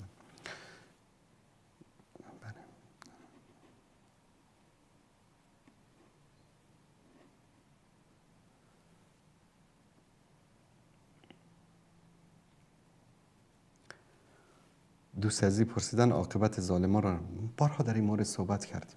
یعنی ظلم انواع داره. بزرگترین ظلمی که انسان میتونه در زندگی انجام بده این است که حق الله سبحانه و تعالی رو پایمال بکنه. هر کس به گردن ما حق داره. حق الله هست، حق رسول است صلی الله علیه و سلم، حق اهل بیت است، یعنی خویشاوندان رسول الله صلی الله علیه و سلم، حق صحابه است، حق علماست، حق بزرگان و گذشتگان ما هست، حق پدر و مادر است، حق خویشاونداست، حق حاکم است، حق محکوم است، حق زیردستان ماست، حق فرزندان ماست. هر کس به اندازه‌ای که در دین و در عرف بیان شده به گردن ما حق دارد و هر موقعی که ما حق طرف مقابل رو ادا نکنیم یا ضایع بکنیم در اون صورت ما ظلم کردیم. مثلا الذين آمنوا ولم يلبسوا ایمانهم بظلم اولئک لهم الامن. وقتی این آیه نازل شد ترجمه آیه چی است؟ کسانی که ایمان آوردن و ایمان خود را با ظلم آلوده نکردن، امنیت برای آنهاست. صحابه وارخطا شدن، دستپاچه شدن، اومدن یا رسول الله کدام از ما ظلم نکردیم؟ خامخا انسان از انسان یک ظلمی سر میزنه. پیامبر تبسم کردن، گفتن که منظور از این ظلم شرک است. آیا ندیدید که در بنده صالح یا لقمان فرمود که این شرک لظلم عظیم، شرک بزرگترین ظلم است. ببین الله متعال تو رو خلق کرده. برای چه خلق کرده؟ و ما خلقت الجن والانس الا لیعبدون. برای عبادت خلق کرده و برای تو بیان کرده که هم عملی که در این دنیا انجام میدهی، حتی خواب تو، کار تو، میری تجارت میکنی، پول به دست میاری، کیف میکنی، اینو الله سبحانه و تعالی برای تو عبادت قرار داده. تاجری که صادق باشه، امانت کار باشه، با انبیا و صدیقین و شهدا مشهور میشه. یعنی تو عبادت کردی، الله متعال برای تو چی میگه؟ این تجارت کردی، میگه عبادت، اینو برای تو عبادت حساب میکنه. از خانه خارج میشی، به طرف کار میری، زحمت میکشی، شب بر میگردی. از لحظه‌ای که از خانه خارج میشی تا وقت برگشتن مثل یک کسی که در مسجد نشسته داره نماز میخوره، تو داری عبادت میکنی. بابا جان دین ما اینقدر چیزه که حتی میگه ابتسامتک فی وجه اخیک صدقه. از ساختمان میای پایین، از اون مجمع مسکونی که زندگی میکنی، دم در نگهبانی از همسایه، از دوستی، هر کسی که سرات برابر شد سلام میدی، تبسم میگی. این تبسم کردی برای تو صدقه است. صدقه چی است؟ عبادت است. الله متعال میگه که من تو رو برای عبادت آفریدم، از تو یک چیز خواستم، به من شریک نیاری. توحید رو خواسته از ما، نه؟ لا اله الا الله کلید بهشت است، کلید دخول به اسلام است. اما تو میری به الله شریک میاری، پس بزرگترین ظلم رو در حق الله کردی. کسی که به تو رزق داده، روزی داده، همه نعمت‌ها رو به تو داده، اما تو رفتی چیکار کردی؟ اون عبادتی رو که خالص برای الله باید انجام بدی، ایاک نعبد و ایاک نستعین باشه، برای غیر الله انجام دادی، پس بزرگترین ظلم رو در حق الله انجام دادی. پیامبر صلی الله علیه و آله و سلم قرآن رو برای تو آورده، سنت رو برای تو آورده، روش و راه زندگی صحیح رو برای تو آورده، اما تو در پی نظام‌ها و روش‌های غیر سنت و غیر قرآن هستی. ظلم در حق پیامبر است. عدم اطاعت از دساتیر رسول الله صلی الله علیه و سلم ظلم در حق پیامبر است. حتی در قرآن میگه که پیامبر صلی الله علیه و سلم شکایت میکنه در ان قوم اتخذوا هذا القرآن مهجورا. قوم من این قرآن رو متروک قرار دادن. یعنی چی؟ به این قرآن عمل نکردن، به سنت من عمل نکردن. اطیعوا الله و اطیعوا الرسول گفته. پس ظلم در حق پیامبر است. ظلم در حق پدر و مادر این است که به اونها احسان نکنی، نیکی نکنی، حقوق اونها را ادا نکنی. در همه ماحول ما کسانی هستند که بر ما حقوق دارن و ما بر اونها حقوق داریم. حق مسلمان بالای مسلمان چی است؟ دعوت او رو استجابت بکنه، در جنازه او شرکت بکنه، نیاز داشت به او کمک بکنه، اگر یک سرش صدا کرد ازش چیزی خواست به داد او برسه، به دشمن تسلیمش نکنه، او رو خوار و ذلیل نکنه. همه به گردن ما. حتی حاکم مسلمان بر گردن رعیت حق داره. اطیعوا الله و اطیعوا الرسول و اولو الامر منکم. اولو الامری که بر اساس قرآن و سنت حکم میکنه حقش بالای ما این است که از او اطاعت بکنیم، بر علیه او بغاوت نکنیم، بر علیه شورش نکنیم، ناامنی ایجاد نکنیم، هرج و مرج ایجاد نکنیم. اگر گاهی اوقات حقوق شخصی ما پایمال میشه، به خاطر شخص خود ما جامعه رو به هم نزنیم. و من حقوقی دارم بر گردن حاکم که امنیت من رو تامین بکند، تجارت من رو تامین بکند، زندگی من رو تامین بکند، تحصیل من رو تامین بکند، امنیت فکری، اعتقادی، روحی، روانی، جسمی، اینا رو تامین بکند. همه این محیطی که جامعه‌ای که ما زندگی میکنیم بر اساس یک سری حقوق متقابل استوار است و هرگاه یکی از این حقوق پایمال بشه این ظلم است. الله متعال مثلا این امکانات رو به من داده، کسی دیگری بیاد بر اساس حسد، تعدی، تجاوز بخواد اینا رو از من بگیره، ظلم است.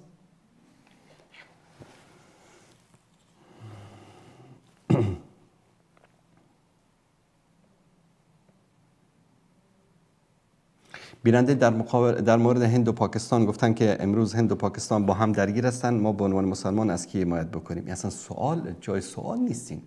بدون هیچ تردد ما از مسلمانان پاکستان دفاع میکنیم. اینکه اونها چه کردن چه نکردن این برای خودشان. وظیفه تو در جنگ بین اسلام و کفر، تو دیگه نگاه نمیکنی که اینها کی بودن، چه کردن چه نکردن. مادامی که مسلمان هستن، دین به تو میگه که در مقابل کفار باید با مسلمانان همکاری بکنی.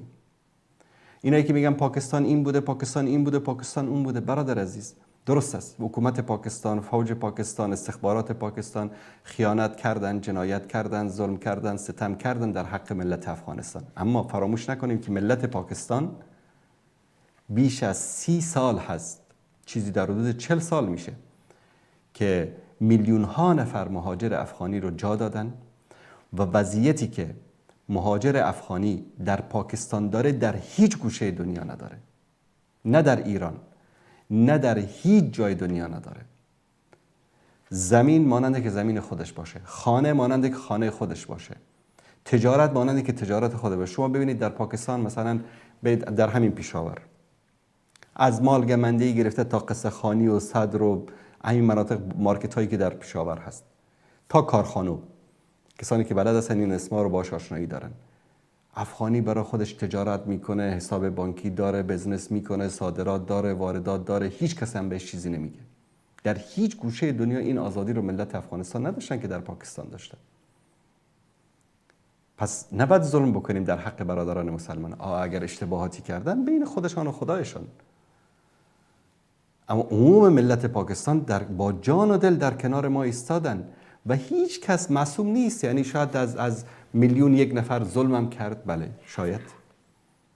اما امروز وقتی جنگ بین مسلمان ولو که مبتدع باشه، ولو اینکه گمراهی ها داشته باشه، ولو اینکه هر چی که باشه، جنگ بین او و جنگ بین هندوهای گاوپرست باشه و تو بری به خاطر مسائل سیاسی از هند دفاع بکنی یا اینکه هند پاکستان رو میزنه خوشحال بشی، تو باید بری اثر کلمتو بخوانی. نه این مسلمانی تو به درد جرز دیوارم نمیخوره. باید بری اثر کلمه بخوانی. کسی که در این که هند پاکستان رو بمباران میکنه اظهار خوشحالی میکنه، این انسان در ایمان شک کنید، مسلمان نیست. چرا که مسلمان به خاطر اذیت و آزاری که یک مسلمان ببینه خوشحال نمیشه. این اصلا وارد اسلام نشده که از اسلام خارج بشه، پس از دوباره کلمه بخونه.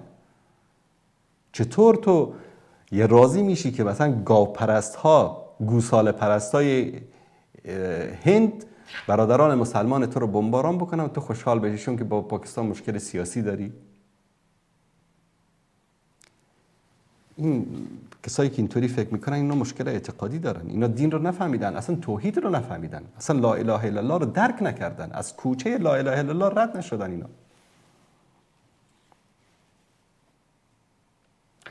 بیننده عزیز پرسیدن که کسی میتواند تکفیر بکند؟ هر کس میتواند تکفیر بکند؟ نه خیر برادر، هر کس نمیتواند تکفیر بکند.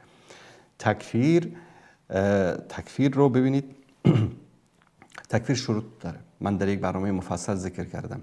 دوستان اگر بتونن کلیپشو پیدا بکنند، یعنی احکام تکفیر یا تکفیر بنویسید، در کنارش ندای حق، طریقه سرچ کردن در یوتیوب رو میدونید. مثلا کلمه تکفیر رو بنویسید، در کنارش ندای حق بنویسید، براتون میاد. مثلا همینجا من دوستان اگر نشون بدن من تجربه بکنم.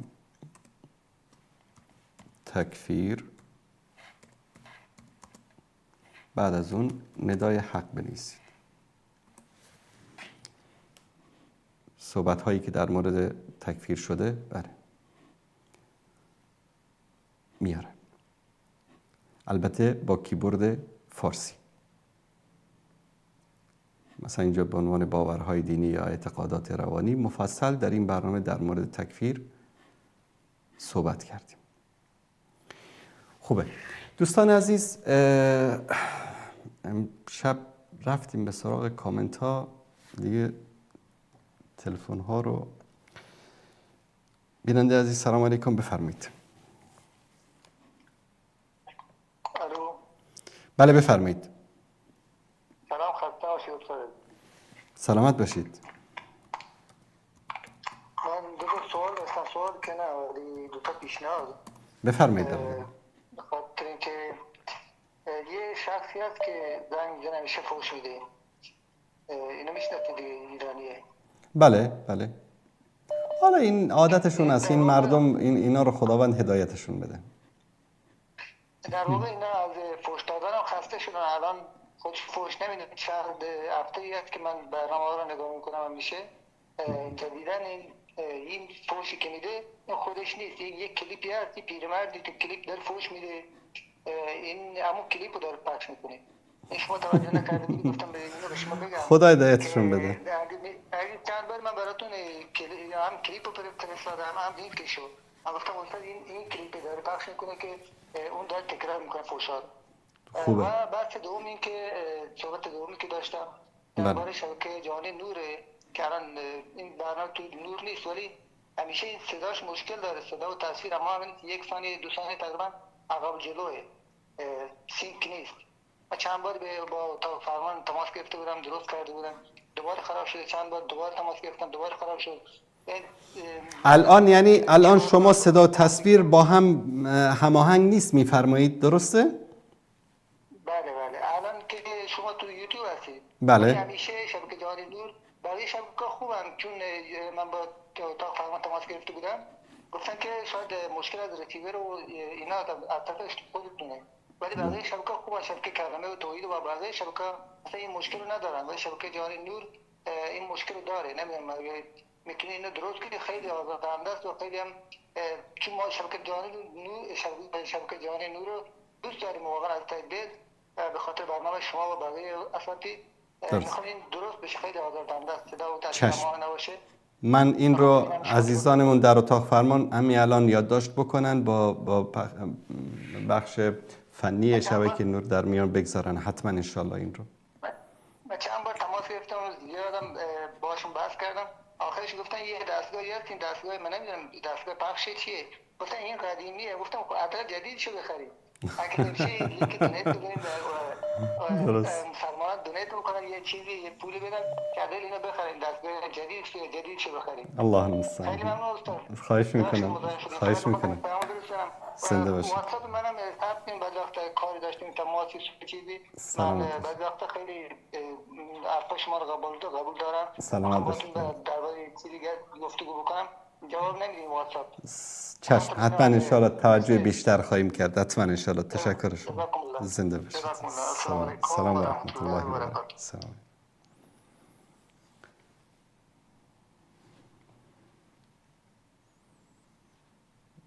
بیننده عزیز سلام علیکم، بفرمایید. بیننده گرامی بفرمایید.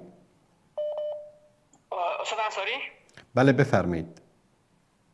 استاد انصاری یک سوال دارم به شما. استاد عزیز، من متاسفانه نمیدونم بگم وسوسه ریا یا همچین چیزایی شده، وقتی که نماز میخورم یک فرد پالیمو و شیشته باشه، فکر میکنم استاد عزیز که این فقط به تو مرا نگاه میکنه، فکر میکنه چه آدم خوب است با خدا نماز میخونه از دیگه پا، اگه نه بنده خدا سرش در کار خودش، فقط استاد عزیز تلاش میکنم که از این قضیه فرار بکنم، اما نمیشه استاد عزیز، مثل که وسوسه میشه، همه قسم مثل وسوسه برام پیش میشه. درباره از یک کمی توضیح بدین استاد عزیز. چشم حتما انشاءالله.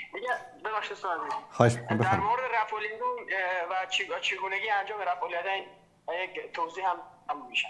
باشه چشم حتما انشاءالله. سلامت باشید.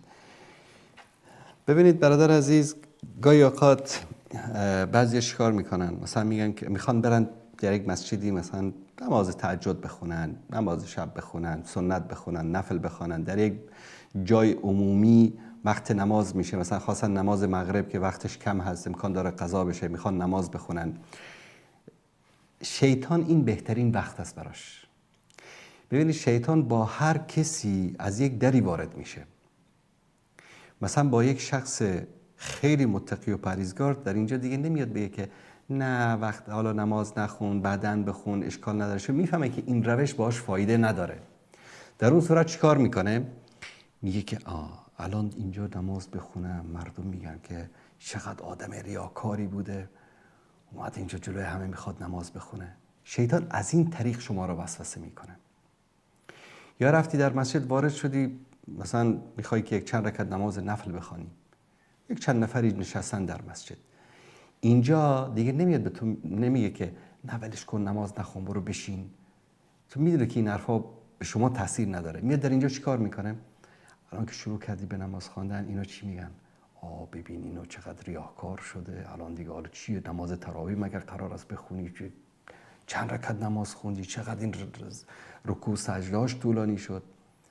بهترین روش این است که انسان در این حالات به شیطان هیچ توجه نکنه. استغفر الله بگه، اعوذ بالله من الشیطان الرجیم بگه، شما کارتون رو بکنید. اون وظیفش وسوسه است. قل اعوذ برب الناس ملک الناس اله الناس من شر الوسواس الخناس. این وسواسی که پنهانی در درون ما رو وسوسه میکنه. و رسول الله صلی الله علیه و سلم میفرمایند الشیطان یجری من بعد مجرى الدم. شیطان مانند خون در رگ‌های انسان میگرده. و یک نصیحت خاص و ویژه برای شما برادر عزیز این است که هیچ وقت اذکار صبح و شامتون رو ترک نکنید. کسی که اذکار صبح رو میخوانه بعد از نماز صبح، باور کنید شما اگر همه اذکاری رو که در سنت صحیح روایت شده بخونید، اذکاری من در برنامه دوستان اگر لینکش رو بگذارن در مورد معرفی مسلی، اپلیکیشن مسلی خدمتون بیان کردم و این بشارت هم بهتون بدم که این اپلیکیشن به زودی انشاءالله به فارسی ترجمه میشه. داریم کاراشو انجام میدیم. یکی از دوستان دارن زحمتشو میکشن، به زبان فارسی هم در اختیار شما قرار خواهد گرفت. همه اون اذکار و دعایی که در اونجا ذکر شده همه رو شما اگر بخونید شاید نیم ساعت وقتتون رو بگیره بعد از نماز صبح. من در اون برنامه در مورد اذکار صحبت میکردم، برادری نوشته بود که پس ما بشینیم فقط ذکر بکنیم دیگه، کار و زندگی دنبال کار و زندگیمون نریم. دوستان عزیز، یعنی گاهی اوقات ما ارزش این اذکار رو نمیفهمیم. تو نیم ساعت صبح، نیم ساعت قبل از غروب آفتاب وقتت رو اختصاص بده. داخل ماشین باشی، سر کار باشی، تو دفتر باشی، تو خونه باشی، هر جایی که باشی. بابا تو با دست و پات کار میکنی، با زبانت کار نمیکنی. در حالت رانندگی، تاکسی رانی مثلا، داری یک مشتری رو از جای به جای میبری، تو همین راه سبحان الله والحمد لله ولا اله الا الله الله اکبر، سبحان الله والحمد لله ولا اله الا الله الله اکبر، هیچ مشکلی برای کارت ایجاد نمیکنه. الله اکبر و کبیره والحمد لله کثیره و سبحان الله بکرة و اصیلا. ذکرتو بکن. این اذکار چی میکنه؟ صبح که این ذکر رو کردی تا شب تو در داخل یک قلعه هستی، یک حصن در عربی بهش میگن. داخل یک قلعه هستی که شیطان نمیتونه به تو وارد بشه، نمیتونه تو رو اذیت بکنه، نمیتونه تو رو وسوسه بکنه. و شب قبل از غروب آفتاب این اذکار رو انجام بده تا وقت خواب، تا صبح تو در داخل این قلعه، در داخل این دژ در حفظ و امان الهی هستی.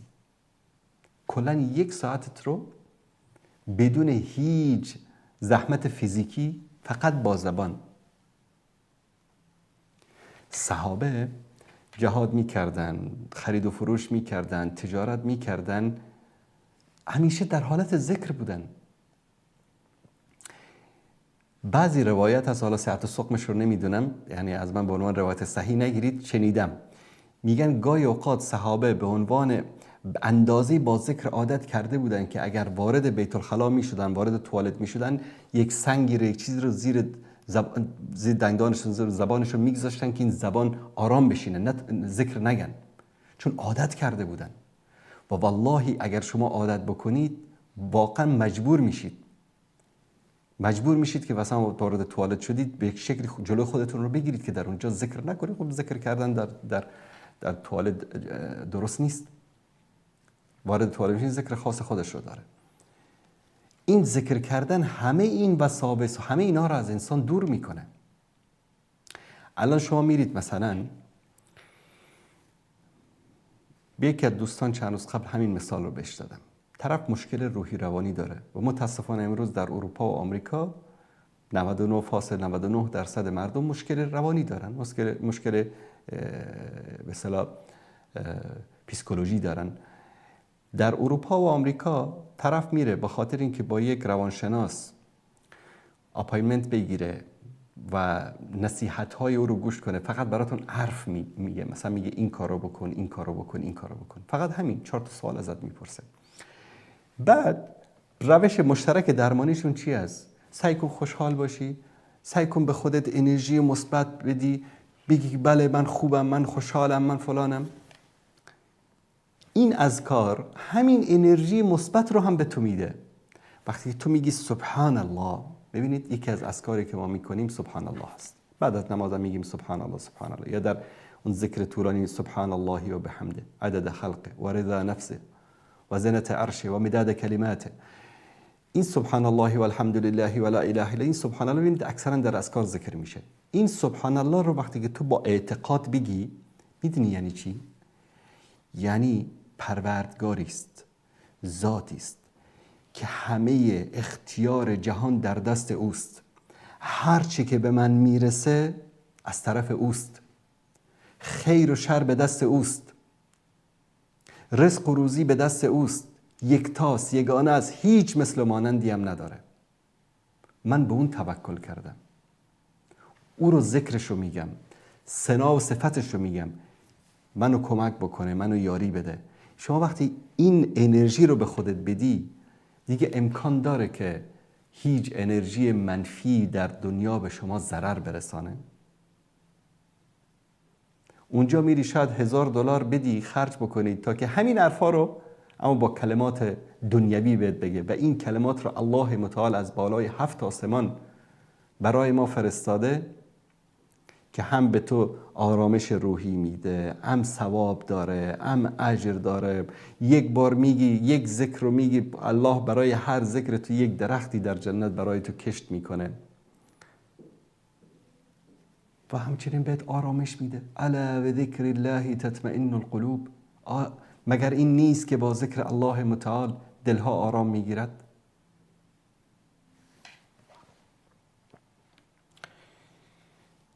بیننده عزیز سلام علیکم، بفرمایید. سلام علیکم. علیکم السلام و رحمت الله و برکاته. استاد محترم جور هستیم، صحت شما خوب است؟ زنده باشید، سلامت باشید، بفرمایید.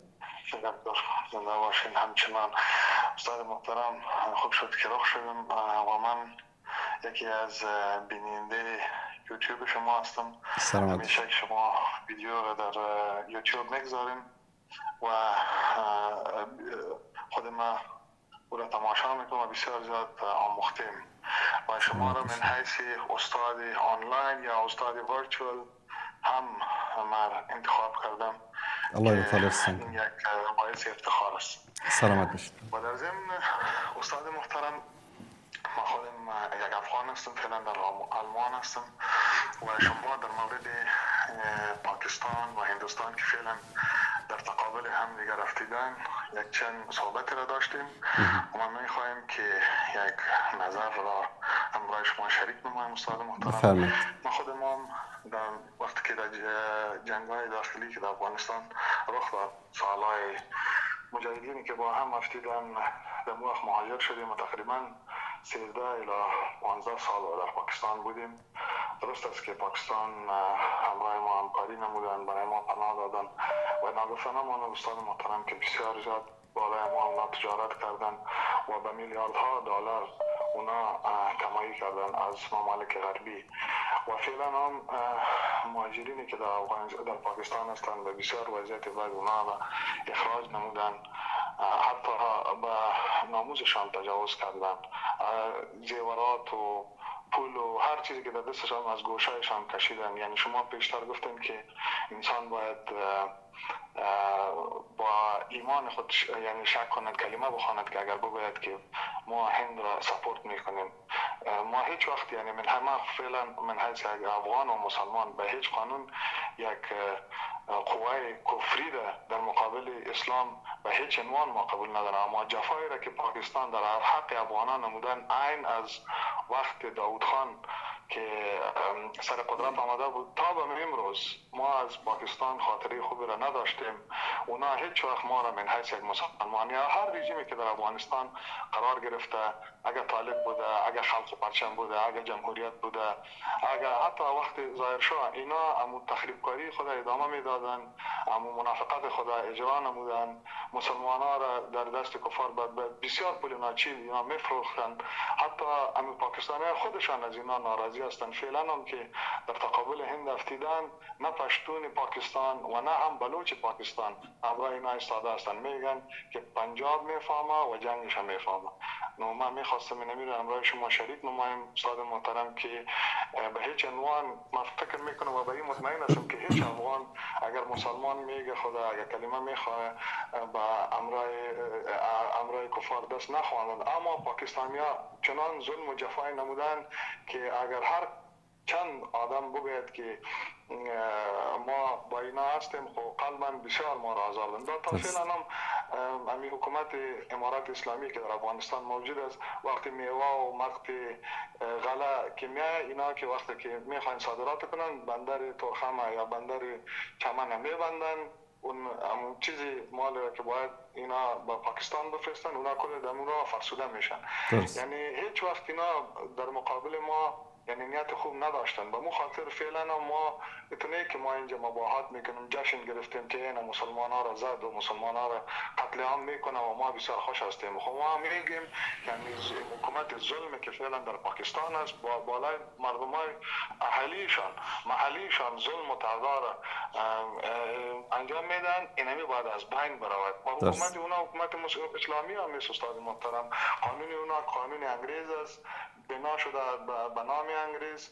پاکستان که جورم شده بود 4 سال، اگر در گوگل شما سرچ کنید 4 سال پادشاه انگلیس رهبری را انجام میدادن و بعدا هم امی الیزابت که فوت شد باز 1 یا 4 سال او پادشاه پاکستان بود تا 1952 است. یعنی گوگل موجود است اگر ما سالها را غلط نکرده باشم. اینا اونجا پادشاهی را انجام دادن و اردوی اینا، فوج اینا، پلیس اینا متداوم در خدمت غرب است، در خدمت انگلیس است، در خدمت امریکا است.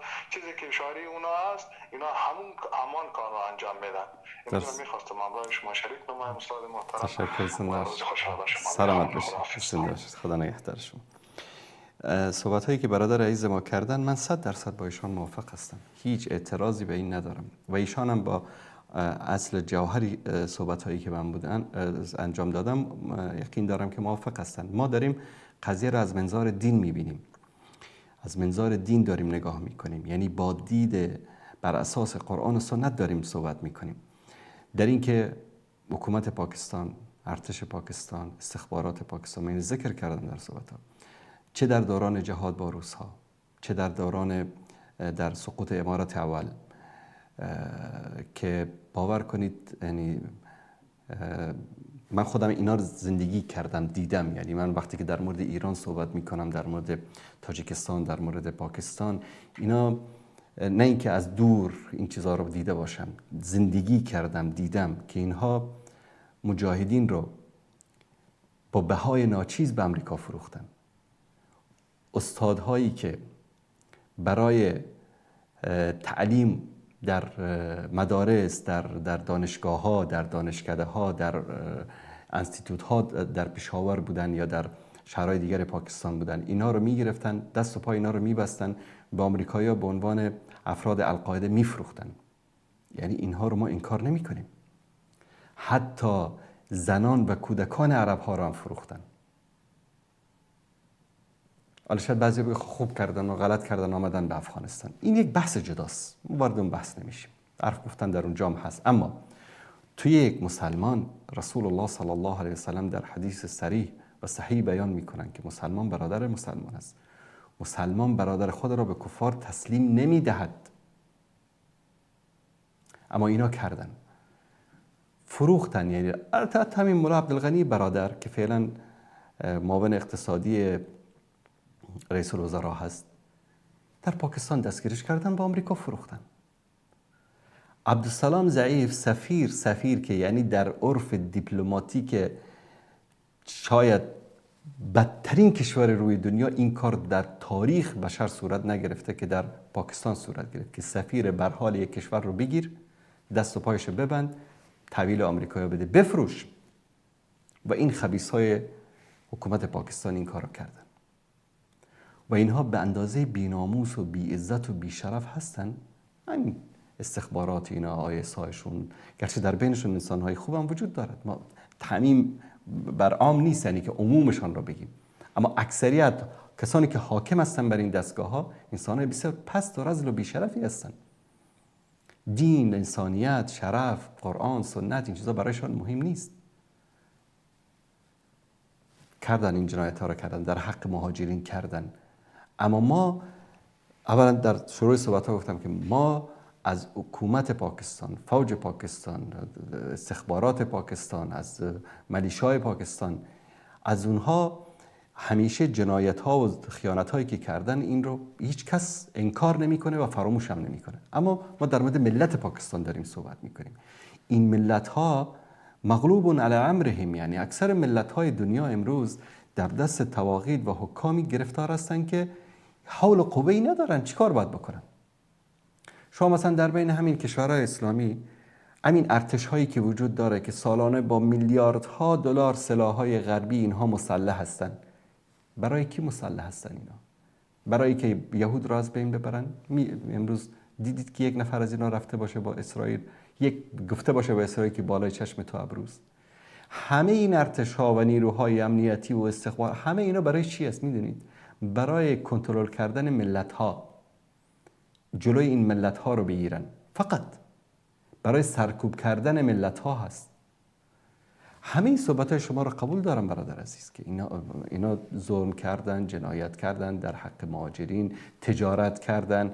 من تفاصیلش رو شاید که شما اصلا ندیده باشید، من دیدم که بهترین گندمی رو که کمک میشد به مهاجرین افغان خودشون میگرفتن، بدترین گندم تاریخ تیر شده به اصطلاح پاکستانی رو میدادن به مهاجرین افغانستان. ما دیدیم، زندگی کردیم. بهترین روغنی که کمک میشد میگرفتن برای خودشون، بدترین روغن پاکستانی رو به مهاجرین میدادن و شهرهای خودشون رو ساختن و اردوی خودشون رو ساختن، یعنی اقتصاد خودشون رو به خاطر همین 4-5 میلیون مهاجری که در اونجا بودن سراسر دنیا کمک میکرد و این میرفت به جیب حکومت و سران پاکستان. همه اینا رو قبول داریم. اما با وجود همه اینها، آیا امروز در جنگ بین هند و پاکستان ما باید در کنار هند باشیم یا در کنار پاکستان؟ دین به ما شما میگه که در کنار پاکستان، چون در کنار مسلمان. وانگهی یک مثال تاریخی به شما بزنم. ما بعد از سقوط خلافت عثمانی چطور دشمن موفق شد که انگلیس و استعمار غرب موفق شد که این کشورهایی رو که یک وقتی شما از کابل حرکت میکردی، میرفتی حج میکردی، کل بلاد اسلامی رو، شام و عراق و یمن رو میگشتی، کسی به شما نمیگفت که تو پاسپورت داری، ویزا داری، اصلا نمیگفت تو کجایی هستی، چرا آمدی اینجا. زیاد دور نمیریم، 100 سال پیش این وضعیت جهان اسلام بود. چطور شد که امروز ما به جان هم افتادیم؟ این شد افغانی، اون شد تاجیکی، این شد ازبکی، این شد ترکمنی، این شد پاکستانی، این شد فلان، این شد عرب، این شد عجم. دشمن این اختلافات و این حساسیت ها را در بین ما ایجاد کرد مرزها رو بین ما ساختن و ما رو از هم جدا کردن، تیکه و پارچه کردن. ببینید یک مثال ساده بزنیم. حالا مثلا هند و پاکستان هست. همین هند و پاکستان تعداد به اصطلاح کارمندان و افسران و مسئولین بریتانیایی که در هند و پاکستان بعد از سقوط حکومت اسلامی در هند تا استقلال پاکستان تا 1919 در این منطقه حکومت می‌کردن، از 1000 نفر تجاوز نمی‌کرد. تعداد هندوستانی هایی که بودن، یعنی پاکستان، بنگلادش، هند، همه اینها یک کشور بودن، هند بود. همه این هند جمعیتش در اون موقع حدود 300 میلیون بود. چطور 1000 نفر بر 300 میلیون حکومت میکردن؟ برید یک کمی تاریخ رو مطالعه و تاریخ استعمار انگلیس در هند رو مطالعه بکنید. سیندی رو به جان پنجابی انداختن، پنجابی رو به جان پشتون انداختن، پشتون رو به جان پنجابی انداختن، مسلمان رو به جان هندو انداختن، هندو رو به جان سیک انداختن، سیک و هندو رو به جان مسلمان انداختن. با اون کسایی که در منطقه بنگال بودن گفتن شما یک نژاد خاصی هستید، شما بنگالی هستید، شما رو چی به این با سیندی و پنجابی ها؟ اینا رو گفتن که شما سیندی و پنجابی هستید، اونا بنگالی ها چه حق دارن که برای خودشون مثلا خود مختار باشن؟ همینطور این کشمیری است و این نمیدونم بلوچ است و این فلان است، همینطور به جان هم دیگه انداختن. این 1000 نفر کارمند انگلیسی اونجا در قصراشون نشسته بودن، کیف خودشونو میکردن. ملت طوری به جان هم افتاده بودن که پنجابی میامد جاسوسی سندی رو میکرد، سندی میامد جاسوسی پنجابی رو میکرد، پشتون میامد جاسوسی هر دوتاش رو میکرد، این میامد. به این شکل حکومت کردن. 1000 نفر بر 300 میلیون حکومت کردن، چند قرن. تاریخ حکومت هند رو در بریتانیا رو در هند بخونید و فرقایی رو که ایجاد کردن. اکتفا نکردن به اون همه فرقایی که بود. مثلا این فرقه قادیانی رو ایجاد کردن، فرقای صوفی گوناگونی رو ایجاد کردن تا که مسلمان ها رو فرقه فرقه بکنن، به جان هم دیگه بندازن، اونها حکومت بکنن. به خاطر همین شعارشون چی بود؟ تفرقه انداز و حکومت بکن. من اینو میخوام بگم که برادر عزیز و همه عزیزانی که حساسیت دارن به این تعصبات، اونا بد کردن، اونا اشتباه کردن. آیا ما باید با اشتباه جواب اونها رو بدیم یا نه؟ ما در راستای ایجاد یک امت واحد. رسول الله صلی الله علیه و آله و سلم در حدیث صحیح میفرمایند مثال مسلمان برای مسلمان چی است؟ مانند یک جسد است که اگر یک عضوی از اعضای بدن ناراحت شوه یا تب بکنه یا درد بگیره، همه بدن بیقرار میشه. یا فرمودن که مسلمان برای مسلمان مانند یک بنیانی است که یکی دیگری رو اینطوری فشرده. یعنی چی؟ شما خشت ها رو دیدید در وقتی که دیوار رو یکی چپ و راست میگذنه اینطوری حتی رسول الله صلی الله علیه و سلم دستان مبارکشون این گونه داخل هم کردن که این گونه یعنی باید با هم دیگه باشن. ما نباید به این تعصبات دامن بزنیم. حالا چون که 4 تا پلیس کثیف پاکستانی مثلا فلان جنایت رو کرده، ما امروز بگیم که ملت بیچاره پاکستان رو هند بیاد بمباران بکنه. یقین دارم هیچ مسلمان واقعی این فکر رو نمیکنه. بیان همه رو از بین ببره چون که یک پلیسی به من ظلم کرده. این ما وقتی در مورد این گونه مسائل صحبت میکنیم از منطق اسلام صحبت میکنیم. محمد رسول الله والذین معه اشداء علی الکفار رحماء بینهم. حالا در بین این رحماء بینهم شاید قمارباز باشه، فاسق باشه، فاجر باشه، زناکار باشه، آدم خوب باشه، آدم بد باشه، اما این اصلاح در داخل هم وظیفه ماست، امر به معروف و نهی از منکر هم وظیفه ماست. در مقابل دشمن و معیار دوست و دشمن در اسلام والا پاکستانی و افغانی و عرب و عجم نیست. معیار چی است؟ توحید است. معیار دین است. بزرگترین دلیل ولا و برا جز ایمان است. کسی که به ولا و برا اعتقاد نداشته باشه اصلا به اسلام وارد نشده. به اسلام ولا و برا در لا اله الا الله هست. لا اله الا الله معنیش این است که معنی واقعی این است که تو با هر کسی که مؤمن هست به الله اعتقاد دارد باید دوستی بکنی و با هر کسی که به غیر الله اعتقاد دارد دشمنی بکنی. اصلا توحید همین است. توحید ولا و برا است.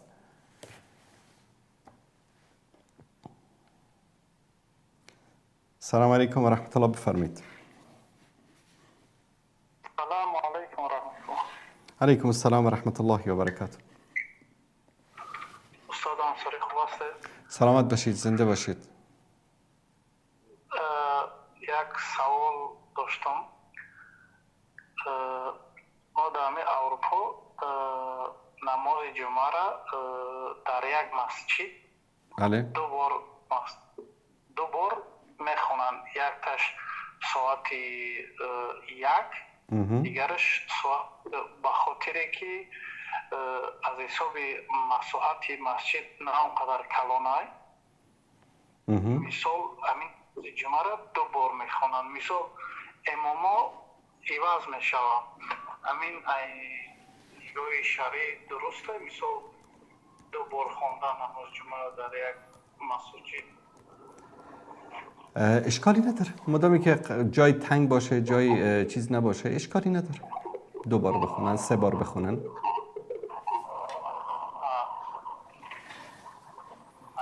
بعضی از علمای احناف در مورد جماعت دوم در مسجد یعنی چیز دارن، اما رأی جمهور علما این است که هیچ اشکالی نداره. بله. تشکر از شما. زنده باشید. سلام. بیننده گرامی سلام علیکم. بفرمایید. علیکم السلام و رحمت الله. جناب استاد خوب هستین؟ بخیر. سلامت باشید. زنده باشید. جناب استاد شما بارها میگین که شیعای اهل تشیع بعضی هستن که خیلی خوب هستن و بعضی اهل تشیع علمای خیلی خوب هستن. شما چندین مرتبه این گپ گفتید ای بخاطر شما یک تناقض وجود نداره جناب استاد؟ کجاش تناقض است؟ یعنی جناب استاد شیعی که مثال شما میگید که شیعه خوب است یک گروهش، مثال شیعه که اعتقاد به 12 امامی داره اما اعتقاد حضرت ابوبکر لعن نمیکنه، صحابه را لعن نمیکنه، آیا نمیشه که شیعه خوب بگوییم؟ بله. چه اشکال داره مثلا؟ نه استاد دیگه امکان نداره. خیلی کسی که اعتقادش به 12 امام باشه، 12 امام معصوم بدانه اون ما چگونه میتونیم کارم خوب بگوییم؟ ببینید مسئله اسمت ائمه یک مسئله جدا هست و این رو اکثر شیعیان میدانند که اسمت در قرن سوم به بدنه شیعه چسبید. یعنی قبل از قرن سوم اصلا اعتقاد به اسمت وجود نداشت.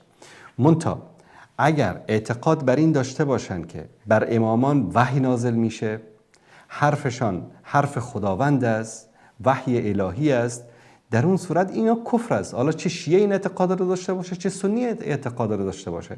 مثلا ما همین طریقای صوفی که داریم، درست؟ طریقه نقشبندیه و قادریه و چشتیه و فلان، همین اعتقاداتی رو که در مورد عصمت ائمه شیعیان دارن، همین طرق صوفی اهل سنت هم همین اعتقاد رو در مورد مشایخشون دارن.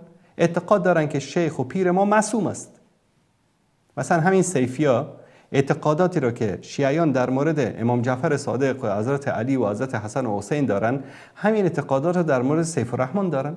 میگن سیف الرحمن غیب میدانست، سیف الرحمن معصوم بود، سیف الرحمن گناه نمیکرد. این یعنی تناقض، من فکر نمی کنم تناقض است. ثانیاً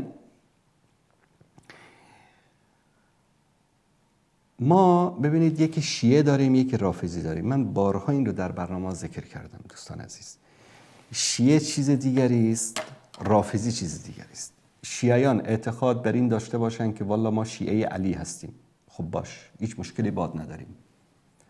اعتقاد بر این داشته باشن که مثلا حضرت علی حتی بر خلفا هم افضلیت داره از نگاه تقوا و پرهیزگاری و فلان و فلان. با اینش هم مشکل نداریم. یعنی این اعتقاد داشتن افضلیت علی بر بقیه صحابه عقیده کفری نیست. ما در بین یک سرچ بکنید، در گوگل بنویسید راویان شیعه در کتب سته اهل سنت. راویان حدیث داریم در کتب اهل سنت که شیعه هستن.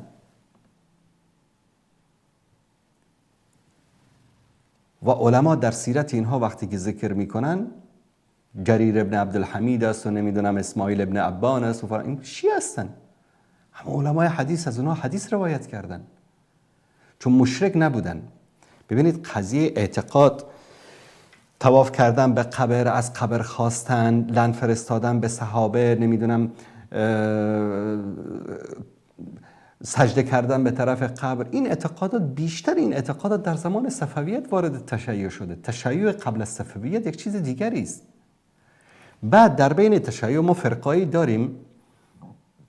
فرقه اسماعیلیه هست. من امشب یک دوستان سوال پرسیده بود که در مورد درزیا صحبت بکنید. درزیا کیا هستن؟ چه یک فرقه شیعی است که امروز تقریبا میشه گفت 90% ارتش اسرائیل رو داوطلباشون از فرقه درزی هستند. شیعیان درزی اسماعیلی. یک چیز عجیب است براتون. اسماشون هم برید ببینید: محمود، احمد، سالم، ناصر، علی، حسن، حسین. شیعیان درزی یکی از فرقه های شیعه هست که امروز در ارتش اسرائیل، دوستان الان برید سرچ بکنید، ماشاءالله که امروز دیگه همه چیز در اطلاع گوگل هست. گوگل بنویسید درزی ها چه کسانی هستن. درزی ها یک فرقه شیعه هستن، از شیعیان اسماعیلی جدا شدن و در مصر به وجود آمد. حتی این درزی که بهش میگن اصلش درزی است. درزی در قدیم به خیاط در فارسی میگفتن درزی. اصلش هم از ایران است، مؤسسه این فرقه از همین ایران کنونی.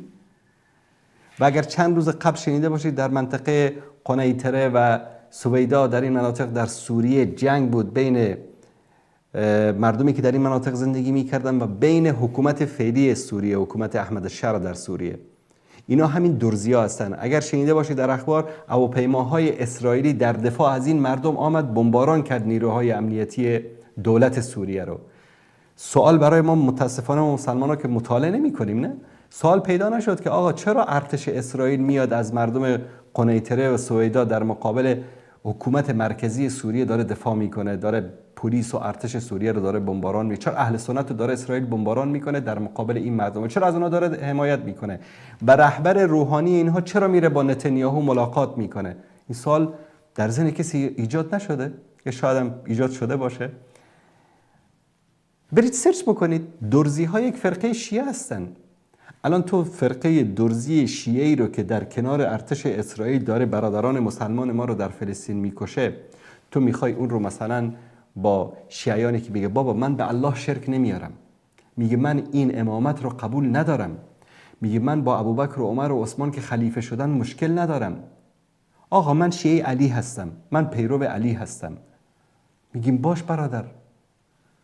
و میگم که چون ما تقیه که نداریم، شیعه‌ای که امروز شیعه باشه اسمش بگه که آقا من شیعه هستم، شیعه علی هستم، شرک نیاره، به صحابه لعن و نفرین نکنه، به تحریف قرآن و شرکیات اعتقاد نداشته باشه، اگر با همین نیت و با عبادت و با پیروی از قرآن کریم و ارکان اسلام و نماز و روزه و زکات و حجش رو انجام بده و از این دنیا بره، بهشتی است، مومن است. یعنی ما هیچ مشکلی باش نداریم. برادر اینطوری نباشید که همه رو با یک تیر بزنید. متاسفانه بعضی از اهل سنت ما، باور کنید، از همین شیعای غالی هم بدتر هستن به نام اهل سنت. مثلا همین سیفی‌ها، باور کنید که فرق بین صوفی سیفی و بین رافضی اثناعشری مشرک وجود نداره. در اعتقادات، در عبادات، در اعمال شرکی، در خرافه پرستی، در قبر پرستی، در پیر پرستی. یه امام میپرسته، یه پیر میپرسته، فرقی نداره.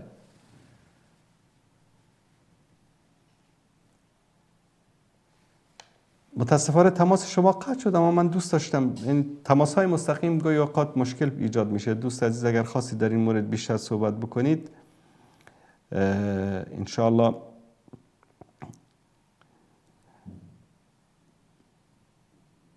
بله، بیننده عزیز در کانال تاجیکی پرسیدن که آیا کافر را غیبت کردن گناه دارد؟ آیا مؤمنین برای بی‌توجهی برای نزد الله در مورد غضب پرسیده میشن؟ بله. ببینید، کافر رو بدون دلیل غیبت کردن جایز نیست. یعنی غیبت، حکم غیبت در مقابل همه بشر، این یک مسئله اخلاقی است، این یک دروس اخلاقی اسلام است. الا کسی که کافری که کفرش، ضررش برای مسلمان ها عیان باشه و مضر باشه، تو مثلا بری پیش همسایت بگی که والله مثلا جورج ابن مایکل مثلا این مشکلات رو داره، حواست باشه، به خاطر اینکه بیدار بکنی همسایت و دوست و برادر مسلمانت رو، خطر اون رو بیان بکنی، در این صورت اشکالی نداره. اما غیبت مسئله اخلاقی است. انسان غیبت کردن، دروغ گفتن، دزدی کردن، همه این اموری که متعلق به اخلاقیات است در مقابل کافر و مسلمان و در همه بشریت حکمش یکی است. آیا به خاطر بی‌توجهی برای مردم غزه در نزد الله پرسیده میشیم؟ 100% پرسیده میشیم. چطور پرسیده نمیشیم؟ هر کس به اندازه استطاعتش. اگر تو امروز استطاعت این رو داری که $1 مثلا به مردم غزه کمک بکنی و نمی کنی، مسئول هستی. و اون رئیس جمهوری که ارتش داره، توپ داره، تانک داره، سلاح داره و امروز در دفاع از مردم فلسطین استفاده نمیکنه، مسئول است.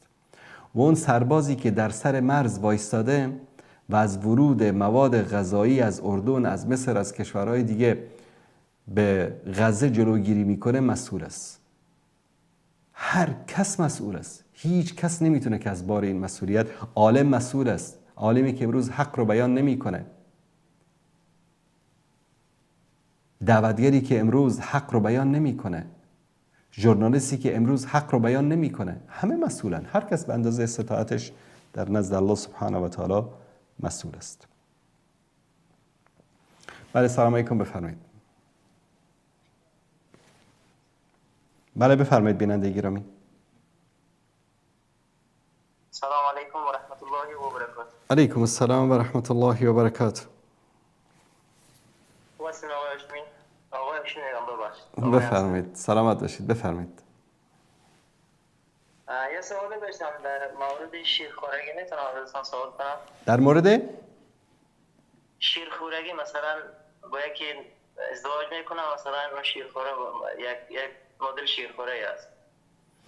والا این گونه مسائل رو از امام مسجد، علمایی که در نزدیکتون هست بپرسید بهتر است. مسائل شیرخوارگی، طلاق، نکاح، اینا خیلی مسائل حساسی است. چون میدونید مسئله حرام و حلال کردن دو انسان هست.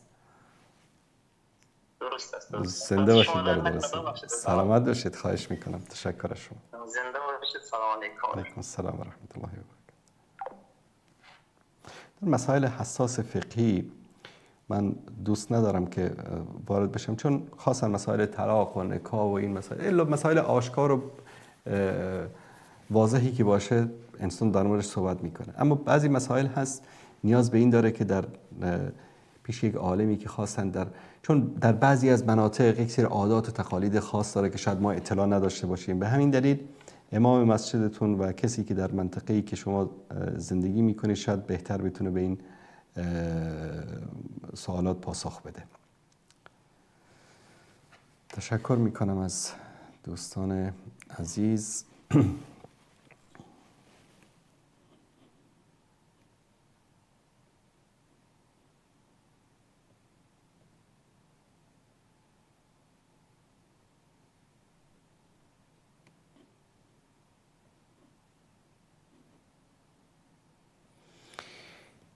بیننده ای نوشتن که در همین برنامه جواب بدهید. گرفتن چشم در چشم، گرفتن چشم در نوک بینی، گرفتن چشم در وسط پیشانی و غیره جا که تکلیف است و کافر و مسلمان در گرفتن این کار دقیق هستن در کجا؟ والله من متوجه نشدم. دوستان اگر کسی متوجه شده به من توضیح بده یعنی چی؟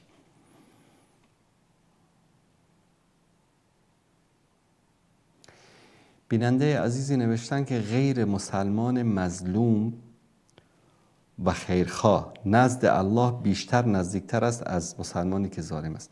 ببینید بستگی داره که به چی نزدیک است. از نگاه ایمان بگید به الله متعال نزدیک است، این غلط است.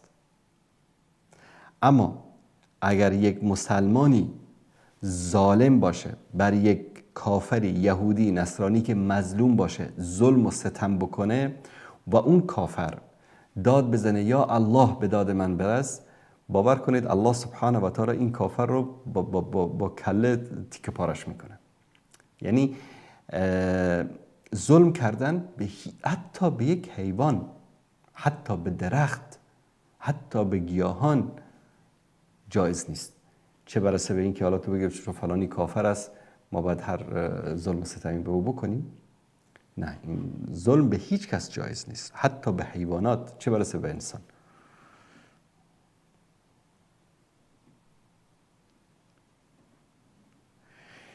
بیننده نوشتن که ملای مسجدشان برود مانده و ریششان را ماشین کرده است. دوستان عزیز، از نگاه اعتقادات اهل سنت در مسائل فقهی، اگر امام مسجد در صورتی که یک سری شروط البته هست، یعنی قاری باشه، اگر که در شهر مثلا 2 تا قاری وجود داره در اون منطقه، اون که خوش صداتر است اون باشه، اون که عالمتر است و اون که سنش بالاتر است، اونی که ازدواج کرده است، یعنی یک سری شروط علما گذاشتن در چیز. اما در یک جایی شما اکثرا امروز در بعضی دانشگاه‌های اسلامی هم که از دانشکده الهیات یا شریعت هم فارغ هستن، طرف ریشش هم میتراشه و کسی دیگری نیست، آدم ریشداری نیست، یا مسجد از طرف یک اداره کنترل میشه که همچین شخص رو در اونجا تعیین کردن، نماز خواندن پشت این گونه انسان یعنی در نماز ما مشکلی رو ایجاد نمیکنه، نماز ما ادا میشه و مشکلی رو ایجاد نمیکنه. سعی کنید که باش صحبت بکنید که ریشش رو بلندتر بگذاره و چون بعضیا که حالا این کارو میکنن برای خودشون دلایلی هم تراشیدن و دلایلی هم دارن، اما نصیحت بشه، بهشون گفته بشه و اگر که کسی دیگری وجود نداره که حتی شکل و شمایلش به سنت رسول الله صلی الله علیه و سلم برابر است، نماز خواندن پشت این گونه انسان مادامی که شرک نداشته باشه، تلاوت قرآنش اشکال نداشته باشه، جایز است. خاصا سوره حمد.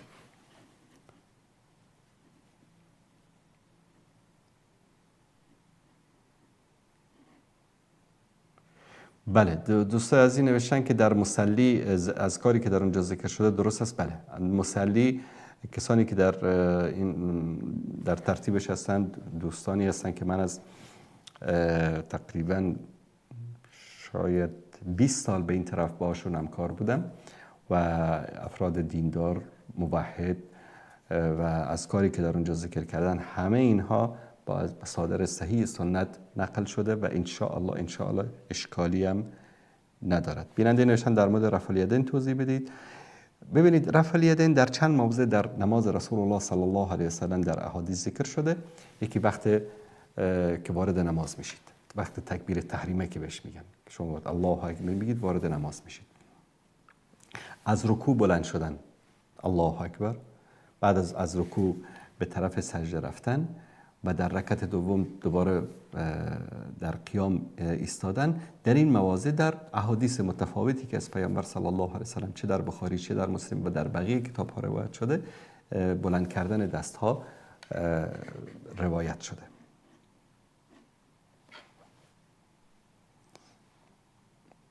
خب دوستان عزیز، کم کم به پایان برنامه رسیدیم. امیدوار هستیم که الله سبحانه و تعالی به همه ما و شما عزیزان، دوستان عزیز سوالاتی میپرسن که یعنی نیاز به یک برنامه، نه که 10 برنامه داره. در مورد حجاج ابن یوسف ثقفی توضیح بدهید، دوستی پرسیدن. حجاج یک امیر بود در زمان عبدالملک ابن مروان، مدتی امیر کوفه بود. بعد از اون از عراق که فارغ شد، در جنگ‌های متعددی در بصره و در در مناطق تستر یا شوشتر امروزی با خوارج درگیر بود. بعد با عبدالله ابن زبیر و با امارت مکه در اون زمان که عبدالله ابن زبیر بود با او درگیر شد. شخصی بود، یک امیر بود، امیر یک فرمانده نظامی بود، ظالم بود، ستمگر بود، بیرحم بود و در قتل و کشتار اصلا هیچ حد و مرزی نداشت. منتها با وجود همه این بدیهایی که در شخصیت حجاج ابن یوسف ثقفی بوده، حتی زدن خانه کعبه با منجنیق، کشتن بعضی از تابعین مانند عبدالله ابن زبیر و اینها، با وجود همه اینها خدمات زیادی هم کرده به اسلام، به مسلمان ها. مثلا سرکوب کردن فتنه خوارج یکی از حسنات حجاج ابن یوسف ثقفی است و در اصل معلم قرآن بود همین حجاج ابن یوسف ثقفی و میگن که همین اصطلاح تشکیلی هم که در قرآن کریم گذاشته شده فکر کنم در زمان او و به امر او شده، به خاطر که چون معلم قرآن بود و میدید که بعضی از غیر عرب ها قرآن رو درست نمیخونن، امر کرد که این زیر و زبر داده بشه. یعنی ظلم و ستمی که کرده به عنوان یک فرمانده نظامی به جای خود و در بعضی از موارد کارهای خوبی هم انجام داده، اما در این که یک انسان یعنی ظالم و ستمگر بود شکی نیست. یعنی اجماع علمای اهل سنت بر این است که خاصا کسانی که علمای رجال یعنی در موردش که صحبت کردن میگن که انسان مصرف بود در خونریزی و قتل و ظالم بود، ستمگر بود و بسیار از انسانهای صالح به دستش به شهادت رسیدن. مثلا سعید ابن جبیر یکی از کبار تابعین و یکی از علما و فقهای تابعین بود، به دست حجاج به شهادت رسید و یعنی انسانی بود که خلاصه شمشیرش در مقابل کسی که مخالف حکومت بود هیچ مراعات هیچ کسی رو نمی کرد، کائن من کان. و این رو هم بگم که در اون زمان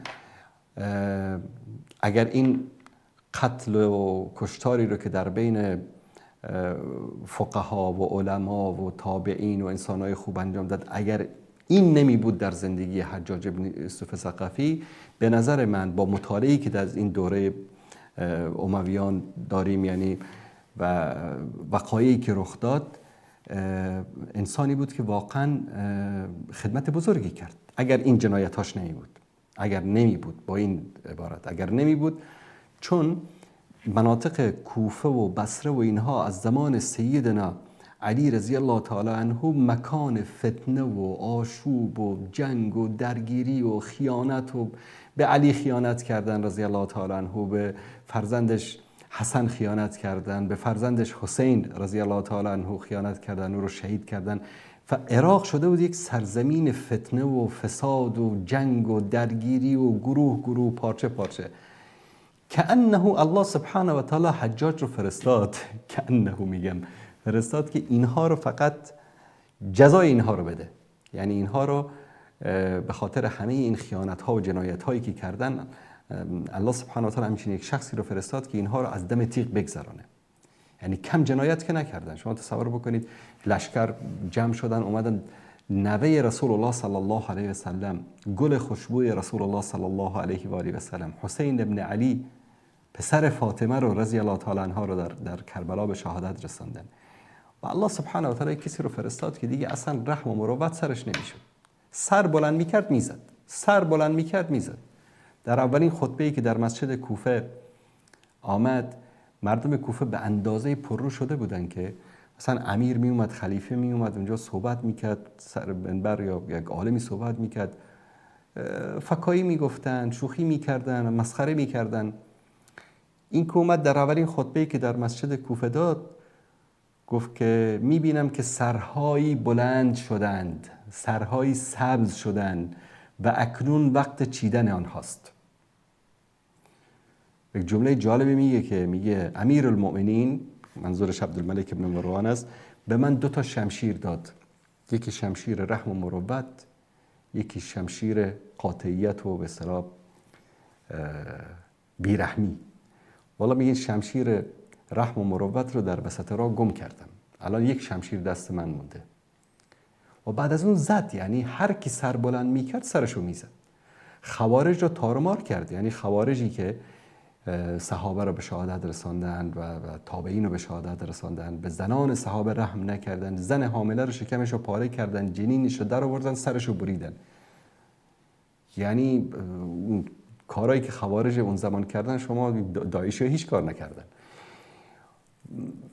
همین خوارج رو علی نتونست سرکوب بکنه، معاویه نتونست سرکوب بکنه، یزید نتوانست سرکوب بکنه، اما حجاج ابن یوسف ثقفی گریمشون رو جمع کرد از این منطقه، کلا همشون رو تار مار کرد. خوبی هایی هم داشته، ای کاش اون ظلم و جنایت ها رو در حق انسان های متقی و پرهیزگار انجام نمیداد.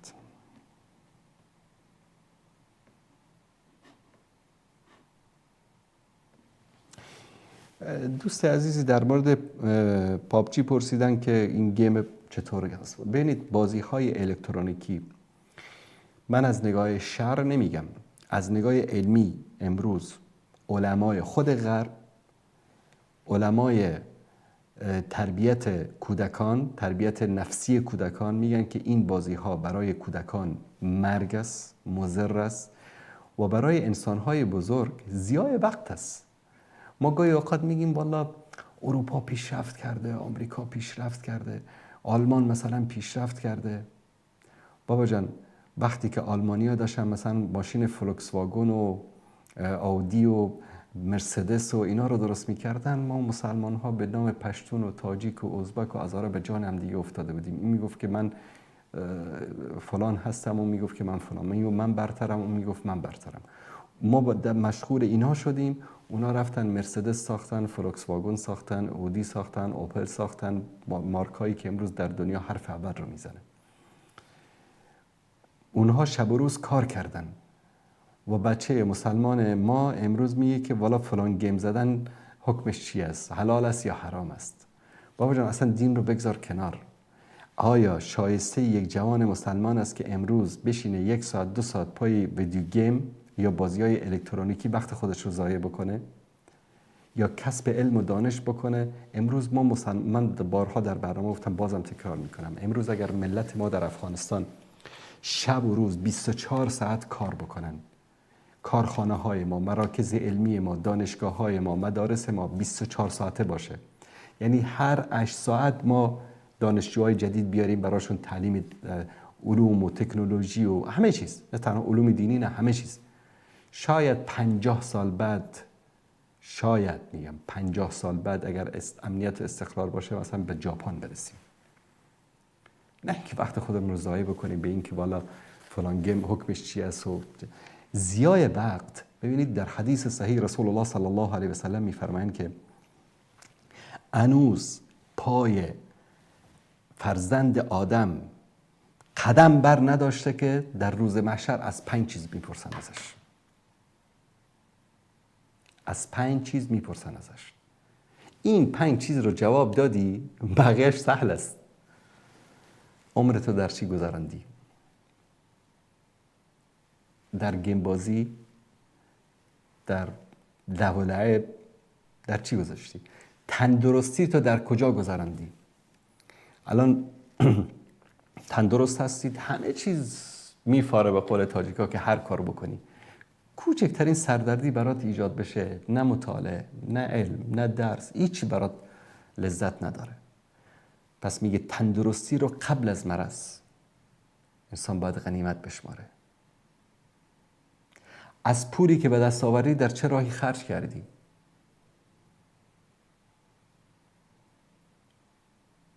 از علمی که الله متعال این رو برای تو میسر کرد، عقل و هوش و فکر و ذکاوت داد که به تو علمی که به دست آوردی در چه راه خرجش کردی؟ از همه اینا پرسیده میشه از انسان. از وقت پرسیده میشه.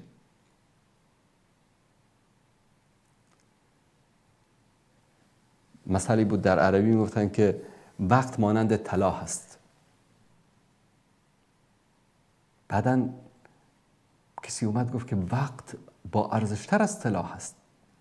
الان حدود 2 ساعت و خورده از وقت برنامه ما گذشته. می توانید این 1 ساعت رو برگردانید به عقب؟ ابداً. اما طلا رو از دست بدید دوباره میتونید به دست بیارید. کار کنید، زحمت بکشید، طلا رو به دست میارید. یا در عربی یک مسئله است میگه وقت مانند شمشیر است. اگر او رو نبرید او تو رو میبرد. و هر ثانیه از عمر ما که میگذرد برگشتنش با میلیون‌ها دلار، میلیاردها دلار امکان ندارد. پس وقتش رو انسان با بازی‌های الکترونیکی سپری کنه. بازی‌هایی که در او شرکیات نباشد، کفریات نباشد. مثلا بعضی بازی‌هاست مجبور هستی که مثلا در جای میرسی که باید خانه کعبه رو با موشک بزنی یا تجاوز باشه یا که مثلا کشتار مردم بیگناه باشه که این بعضی این تصاویر این انگیزه هایی رو برای انسان ها ایجاد میکنه. این چیزا نباشه، چیزای شرکی نباشه، کفری نباشه، این چیزا نباشه. گاهی اوقات انسان برای تفریح اگر انجام بده اشکالی ندارد، اما این که 24 ساعت بشین روی بازی، بعضی از این بازیایی که یعنی ساعت میشینن بچه‌ها باش درگیر هستن، اینا حقیقتا ضیاع وقت است و از هر ثانیهش در پیش الله سبحانه و تعالی پاسخ خواهند. همه شما رو به الله سبحانه و تعالی میسپارم و صلی الله علی سیدنا و حبیبنا محمد و علی آله و صحبه اجمعین. السلام علیکم و رحمت الله و برکاته.